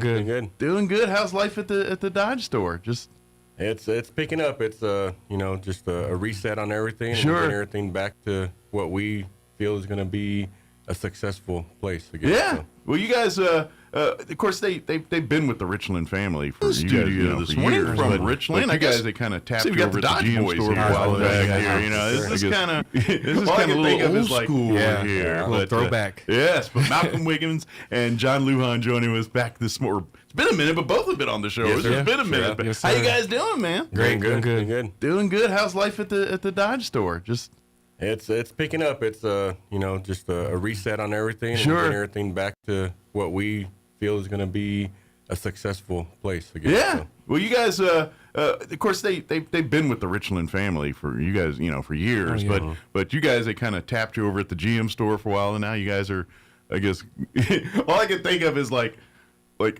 something out of like Step Brothers. It's just you just busting. All right, we're here to mess stuff up. Back in effect. So I gotta ask, because one of the things y'all used to love to do back in the day was get videos and a lot of social work. Is that kind of is that back on tap here? I think we're trying to get back on that track. Yeah. We want to get back to the fun side of the dealership, Sure. and just bring back that recognition that we had Yeah, before cool. with Freddie Keep and it Brian exciting. and back in the day. Oh yeah, that was kind of that vibe that you Yeah. guys kind of just worked under, and I guess for you, Malcolm, that's kind of was your first kind of taste into the industry, Yes, so to sir. speak. So, Yes, sir. and here we are now, and Yeah, you're right. one of the managers Yes, over sir. there. So, and to be honest, you're the well, both you guys really, but I mean, like that's the one thing I always. I kind of feel like and this is regardless if it's the Dodge store, the GM store, it's just the Richland brand in general. It's like I know the car industry is a volatile industry. The people that work in the industry, for them to stay at one place is pretty rarefied air. Most of those guys kind of bounce from one place to another. Mm-hmm. And y'all are kind of that weird anomaly. It's like, no, we have guys who've been here 15, 20 years. That's just how we roll. Yeah. And what that tells me when I see that is that when people stay that long, they're there because it's a good place to be. You know what I mean? You like it. People are happy. That's where they stay. And so I'm like, well, if their employees are doing that you translate that down to the customers and everything. And I think, and that's kind of when we talk about when you guys, the Freddie, everybody talk about the brand, ride for the brand. Yes, sir. That's legit what we're talking about here. It's like a family atmosphere, regardless of what you buy or where you buy it from Richland, whether it's a pre-owned or a brand new vehicle. Once you buy a car, you're in the family. You get all the benefits for life as long as you own that car, and that's kind of how you guys roll. It's when that car is about ready to retire or be passed on or whatever's going to happen next, they're right back into a Richland store, whether it's the GM store or the Dodge store, and they're purchasing that next vehicle for Yes, their sir. family. And that's kind of how you guys roll. But the fact that you guys have been here for that long, kind of like, yeah, they must mean what they say. Oh, those guys would have bounced a long time ago. Right. You know what I For mean? sure. Right. And so that's why I always say, you want to see proof of things, look at the people. Look how long they've been there. Look at that'll tell you more about the quality of what they do than anything that any advertisement or any marketing sale can kind of tell you. Sure. You know. For sure. So yeah, I think we're especially me and Malcolm. I think we're breaking the mold for what the common car salesman is. We're both laid back, chill guys. Yeah. And, we're going to treat our customers with respect and treat them like they are our family. We want to put them in the vehicle that they're going to be comfortable in, not just tomorrow, but for Sure. years to come. So. Well, and I kind of know, and this is like from my own personal experience, but you do this for everybody. You don't do it just because it's me. You guys do this for everybody. Like if you're looking for a vehicle, they literally will be like, well, try that one. You don't like it? All right, put it back. Grab that one. Go see that one. Go take it out for a day or two. You know, put your stank on it. Let's see what you feel about it. You know, you guys do that constantly. You're like, no, if that's not the one, all right, well, we'll keep digging until we find the one that fits your needs or what you're looking for here. You know, and that's kind of something that you don't get, because after a while, you'll be like, all right, this guy's just clearly just, you know what I mean? Another one? You want to start another one? And then you guys like, too, so. You guys like, nah, we'll, you know, yeah, let's do this. You know, I get it. This is because, you know, cars are arguably the second biggest purchase a family or a human being makes, you know, in their life. So you kind of want to get it right, you know, and you guys get that and understand that. So, but the truth be told, if you're looking for like Jeeps and things right now, like for real, this is the time of year to buy them. And like, pull back the curtain. My Jeep 1 year ago, same kind of deal. It's kind of, you know, they're kind of make room for the new. They got to cut back on the image. So basically, one of the few times that you'll see huge discounts on Jeeps is usually right around now. Right. And so guess what? It's Jeep season. Yes, sir. It's everything season. Yeah. Right, it is. It really it's everything is. season. But really, particularly, I know Jeep's very, like Dodge and all that. They'll throw some incentives out there. But Jeep's a little like, our product don't need it. They know what they got for sure. They know what they have. Yeah, for sure. They sell themselves for sure. Yeah, exactly. But that being said, this is that time, right? Yes. Good deal. So talk about some of the deals and what's going on. Yeah, so we have, like you said, on the Jeeps, the Gladiators, they have 10% off of MSRP. I believe that's up to $4,900 off on the Gladiators. Nice. The Grand Cherokees have some incentives and incentivized rates as well. But our half-ton trucks have the biggest. So if you need a Ram, yes, sir. Ram half-tons, yes, you got sir. a big selection of those right now. Yeah, the heavy duties have a little bit, but the Rams is where it's at. Gotcha. And those are kind of like the staple vehicle for most people. That half-ton Ram is kind of, by and large, most people. I mean, yes, you farm a ranch, you might go bigger, but the average person, you generally that they go with that Ram 1500 base. Right. Yeah, and around here, it's truck country, you know, so everybody's driving a truck. Everybody has a truck with the oil and gas. I'm not gonna lie, I feel weird like in a car, right? Yeah. I'm just like, oh my God. Like my wife used to have a car. Now she's got an SUV, but she used to have a car. And every time I get in that thing, I was like, my butt's dragging on the butt. I'm pretty sure I'm gonna get pavement rocks in my crack here. But so really come walk the lot, or at least get online, go to the website, and you can start kind of seeing the inventory there. Yes, sir. You guys do have your little internet assistant and I'm not sure if it's a computer person or actually it does connect to one of the, I know you guys have an online person that literally that's what they do, that stuff. But I don't know if because they have like an assistant, but I don't know in today's world how much that's right to the human, or is it we have an actual gauntlet that goes to the human center, like our BDC. Because AI's, I don't know what anything's real or not in AI world anymore. Yeah, it's hard to tell, especially with this AI, man. Right, it's no joke. But they'll have someone, like, if you need help, you chime in. I think it's a pop-up, if I remember right. You get there, it's like, hey, what do you look for? Let me help you. You could just type in there, or ignore it and do your thing, and then when you find it, type it up, and they'll be happy to. Right. It automatically, once you start putting your information there, you'll get a human interaction right away. It's gotcha. It's not 100% AI. It's just gotcha. You'll get the interaction. We'll get the alert, and we'll start from there. And I know you guys have been doing that kind of before the whole AI thing, kind of kick. But in this world today, I'm like, I don't know how this thing's working anymore. I'm like, even my own world, I'm like, hey, that's AI. I'm like, dang. It's getting good. It's scary. Yeah. It's scary good. But now, that being said, I know you guys are the Dodge boys and everything, and of course we're talking about great incentives on Jeep. But if you're a GM person, come on down to the GM store too. They've got some great deals and things going on over there, and you can talk to Freddie and Freddie. Who's running the show? I mean Freddie, but who's doing what you guys did now over there? Freddie and Brady are there still. Okay. Ruben Loza's back over there, so he went left Dodge and went back to there, but we have a lot of senior salespeople. Martin. That's kind of the deal with Richland. Like you walk into the store, it's like, oh, you're over here now. Yeah. Oh, okay, you're over. And until they'll go to the Dodge store, to the GM store, until they kind of come back. And I guess for you guys, was it kind of does it get like a change of pace when you go, because you're selling different inventory, different thing, and like at the end of the day, you got to know all of them, right? I mean, like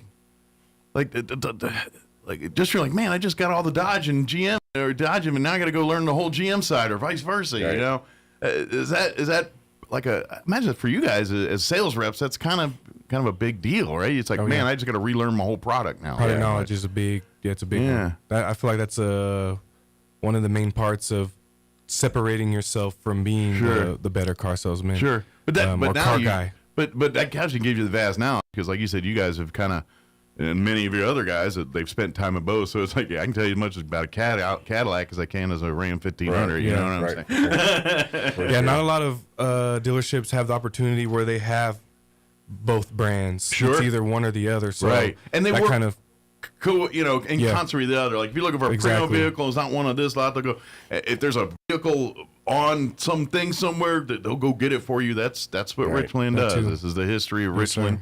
There's a reason, like we always talk during COVID, you guys, I think, picked up customers because many people were coming from out of town to get vehicles. Because if you all know, during that time when new vehicles came in, people were putting way kinds of supply and demand. And people were marking up prices and things, and Richland's like, no, what the blue book says, the sticker says, that's what we're going to charge, and we're not going to do you dirty like that. And that's all of a sudden they're starting to get business from California, Texas, Colorado, surrounding states, things like that, and still do to this day because of that. So that's how they roll, and they do that exact for you.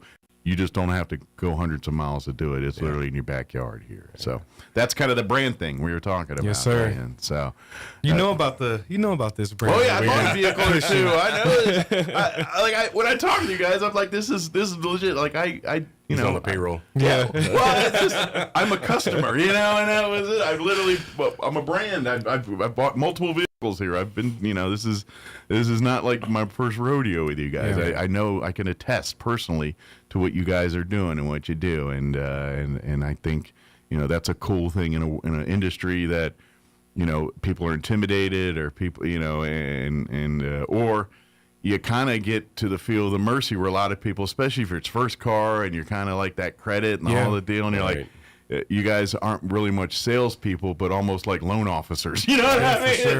It's like I already want it, but I just got to get you to let me have it. We're loan officers, we're therapists, we're a little bit of everything, friends, family, we're all that. Yeah, and you guys work with folks like that, and it's like, you know what, and I know Freddie and all the guys at the other store, they're pretty good at having a relationship with the many financial partners and are able to get the deals and know who will play and who won't play and things like that, and that's where you guys can come in and really help them. And then by and large too, it's like, look, our hurdle is this. If I can get you to take care of this, come back in a week or two, maybe not this car, but we can get you one, very similar here and something. You guys will work with people and say, kind of give them the path to where they need to go and show them that kind of stuff. Yeah, and it's just not on new either. I mean, on our pre-owned, if you don't find the one we want, we create a wish list, and we get that going for you. Sends us alert, sends you alert when we get something like it. We go through our full inspections on all of our used. We still give you the lifetime powertrain with the vehicles that are 12 years or newer. Now talking, and as far as like new inventory and stuff, it's insane. You don't get that many vehicles. I mean, it's literally vehicles like that. Once those factory warranties kind of die off, you're kind of, next thing you know, you're calling Ice-T or whoever's hawking for those extended insurance commercials.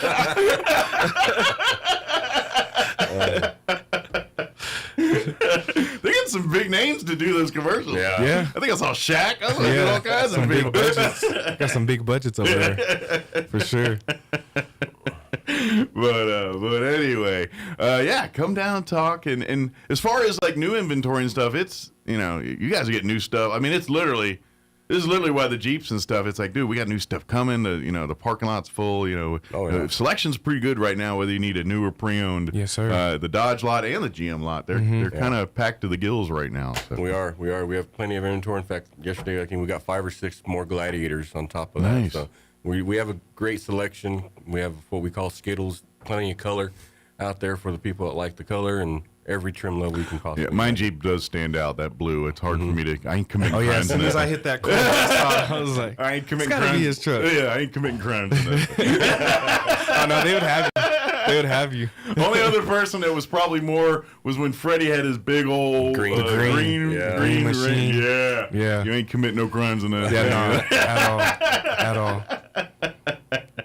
Oh man, but and legit, come down. If same with service and all that too. That's the great thing too. Is if you need service, or especially in the Dodge or Jeep world where people like to cut, Jeep people generally, as soon as you get them, they want to put things and put your signature on it. Right. Mm-hmm. Guess what? Service department can help you do all that. If you want to, swap out bumpers or swap out whatever, or add this or customize this. They can help you do all that, and to be honest, they'll have fun and we'll pick it with you too. It's like, that would look good, but I'd go with this one too. Right. Customize it. You got to customize it. Yeah, and they do. Or Best if part. it's the other part where it's like, hey, my battery's died or this, I need service. They can, and again, with the champion, if you need a ride, you need a loaner, whatever it is, we need to get you to get you back to where you need to be. Yes, sir. That's what we do to take care of you and all that sort of thing. So that's what you guys do, man. That's just what it's all about. So I got to ask you guys a question, because did y'all watch that show Quarterback on Netflix or are familiar with it?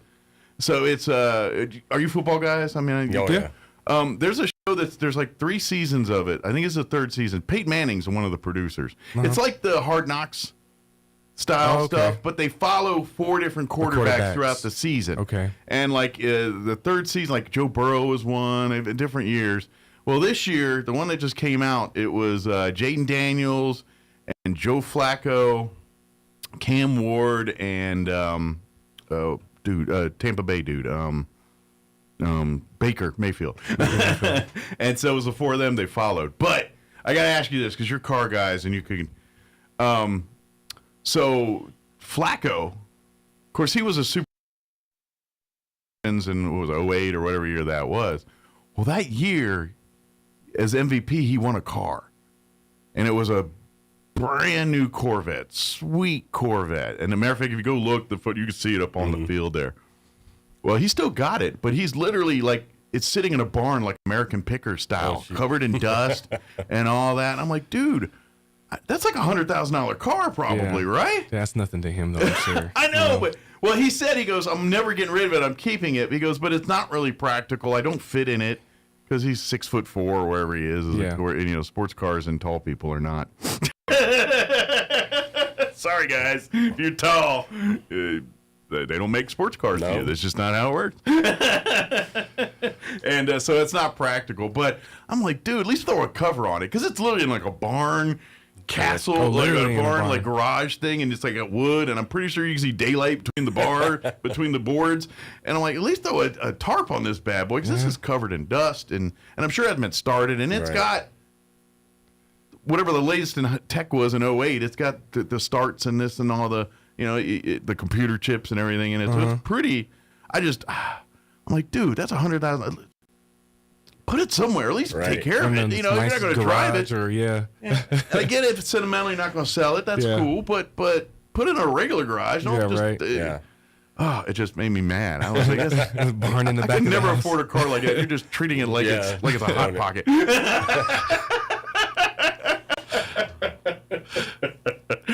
I mean, you guys would be like, come on, please, just let us buy it. Something. Can we just loan it? We'll put it in our showroom and just sit it there. But dang. So, as far as incentives and things, what else? Is there anything we want to cover we missed or didn't get a chance to talk about? Well, I mean, like you said, you're talking about COVID and stuff like that. Right now, we have some pretty decent rebates on not just on the half-ton trucks, but the Grand Cherokees and Cherokees. They have 2.9 for 84 months. Okay. And then also rebates up to $4,500 on those too. So, if you're in that place during COVID where you were a little bit on the wrong side of the interest rate, and right now we can get you right. You're starting to see the number 0 again in certain things, and that's been unheard of for several years now. For a while. And we're truly starting to get to life pre-COVID when it comes to cars and supply demand and interest rates and that type of thing. So I think GM has 0 for 60, and we have 0 for 62 on our half tons as well. Nice, that's awesome. So yes, life is getting back to some norm. I guess. So again, I know we live in this modern world here, and most people are going to go online. So please go to the Dodge Now I always just Google Richland Dodge, but you can go because it's like JLR. I don't remember all the websites. CDJR. Yeah. So go ahead and do the websites for the Dodge and the GM store. So the GM store has its own website with all the GM trucks. I believe it's richlandmotors.net. richlandgmc.net. Yeah, there it is. Okay. For GMC. And then the Chevy site is going to be rlchevrolet.com. There it is. Okay. Yeah. And then same with Facebook as well and social media. You guys have the Dodge store and Chevrolet. And I highly recommend you like those because these guys, they have fun on there from time to time. Yeah, you'll hopefully be seeing a lot better, funnier commercials back again. So we'll get on that again. But yeah, that way you can, because I get it. Most people don't just start walking the lot anymore. Most people get online and start looking and do. It's not like the way we used to do it back in the day. Yeah, no. But if you are old school, come on down and walk. Because I still do. I legit. When I'm ready to tires. I'm like, let's go. Look, I'll walk that row of Wranglers or Gladiators and be like, that blue does look sharp. I like it that red. Hey, what's the? Yeah, I'm like, because I'm doing this. I'm doing all that. But but either way, come on down. Let them talk to you. I swear to God, you catch them at the right time, they'll feed you lunch or breakfast, depending on the time of day you get there. You've definitely been over there. It's just a great experience, and that's what we got some great deals, got some great incentives, huge. But regardless of that, when you're ready to buy a vehicle, the Richland family will take care of you. Yes, And you can have the debates on all day, whether you're a GM guy or a Dodge guy, and people will, their loyalty, and that's cool. But whatever your preference is, you guys will make sure they're taken care of and all that. And that's really what the Richland brand is all about, is taking care of you, making sure that you have a good car buying experience, and that you're going to want to come back when you're ready for your next car buying experience. And, real quick before you guys do go, I know we're at that time of the year where people are looking for pre-owns or something for like kids for college and stuff like that. How's the selection at the stores for that kind of vehicle right now? Kind of that back. I want something good for my kids, but I ain't paying $80,000 for a new vehicle for it. You know what I'm saying? Yeah. We always have a few things like some small sedans, mid-sized SUVs. I believe we have like a Sentra, Trax, Ford Explorers, like just anything in between from those small. Are good. Yeah, those are good size to mid-size, because they can throw all their crap in the back to go to college. We even have some like mid-sized trucks that are very reasonable as well too. That you can get some younger folks into. Your kid's gonna get reliably to and from school and all that stuff. Come see the Dodge boys, and we'll take care of you. Yes, sir. That good stuff. Always. Excellent. Is there anything, guys, we missed? No. I think we kind of got it. Big incentives on the trucks, incentivized rates. We're helping a lot of people. Like John was saying, if you're in a situation where you have a little bit higher of an interest rate, dealing with a little bit of negative equity, those huge rebates, I believe like up to almost $14,000. Up to $14,000. That's some on the half-ton truck. So we've been helping a lot of folks get out of those situations and kind of eat up some of that negative equity. Even if you're thinking it's not going to work, come talk to them. Yeah, for sure. Hey, let's roll the dice, and we might be able to make some magic. And that's how a lot of our deals have been put together. Sure. People think they're too far off or they can't be helped, and we just sit down with them and say, well, actually, with the incentives we have, we're able to move the numbers around, keep a little from being bit upside down and all that stuff. To help eat a lot of that up and put you in a better situation. Absolutely. And kind of get you back on the road. Yeah, you guys are always been wizards in that way. Yes, sir. We're gonna have her in there stirring the pot here. We're gonna see if we do I picture in my head there's a room and it's got like that. It's got that poker/tax guy advisor hat. Just punching numbers. Some weird, odd old things just hanging in the back that you may or may not be alive at one point. You don't know. Awesome.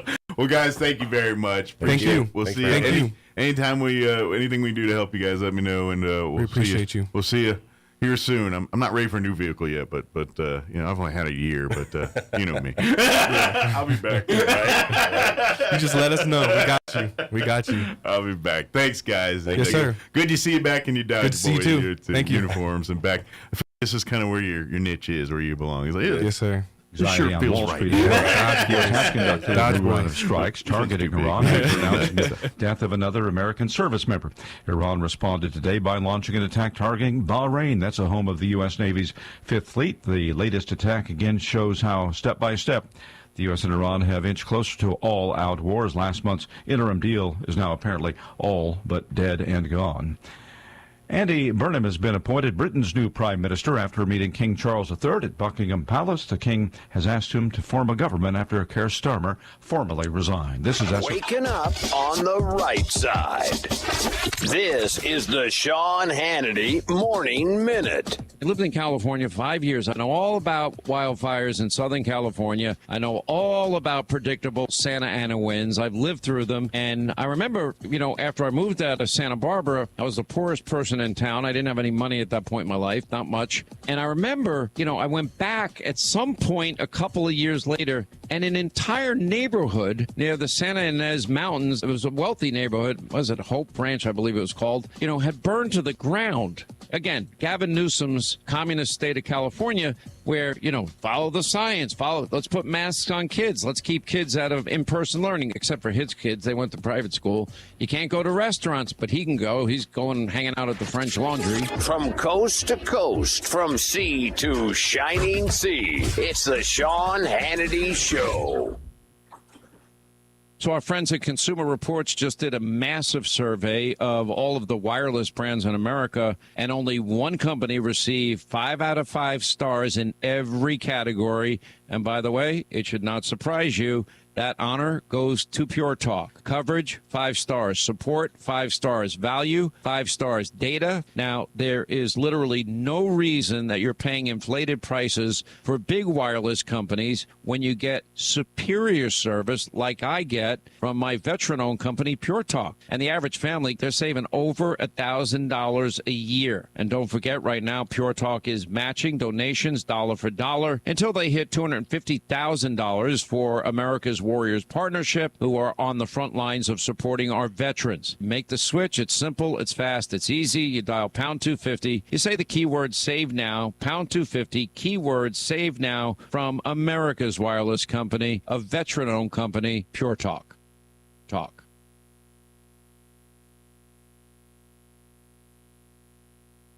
I'm meteorologist Steve Hamilton with your Pecos Valley weather. Little bit of moist air getting into our area from the monsoon today, so we could get a shower or thunderstorm in the midday and afternoon hours. Sunny for now, low to mid 90s on the high. Overnight looks clear and we're down around 70, and then sunshine for the entire area on Tuesday. We'll be hitting the mid 90s, getting a little hot on Wednesday, right around 100, and mostly sunny. I'm meteorologist Steve Hamilton, and that's your latest forecast. With the Wall Street Business Report, I'm Rich Thomason. Wall Street kicked off the day with gains as oil prices retreated, but not before AAA's national average for a gallon of gas rose to $4. Oil prices fell despite an escalation of the fighting between the U.S. and Iran. Domino's jumped more than 7% after the pizza delivery giant beat second quarter revenue projections and announced another round of stock buybacks. The company fell short of Wall Street's profit targets, even as its net income grew 3.6% over the same period last year. AMC soared close to 15% in off-hours trading after the movie theater chain posted record second quarter sales and profit. Those figures did not even include the past weekend when the 106-year-old theater company said 4.3 million people watched The Odyssey in its theaters. For the Wall Street Business Report. When you or a loved one need medical transport, Trans-Aero answers the call. Trans-Aero Medevac operates 3 rotorcraft bases and 1 fixed-wing base in southeastern New Mexico, allowing them to respond quickly to emergencies across diverse terrains. Their fleet extends coverage deep into New Mexico and West Texas, including Artesia, Carlsbad, Roswell, Ruidoso, Midland, Lubbock, and the surrounding areas. Ready to answer the call when every second counts. Trans-Aero Medevac, proudly serving southeastern New Mexico and West Texas. loan for free thanks to the partnership from the City of Artesia and Trans-Aero Medevac.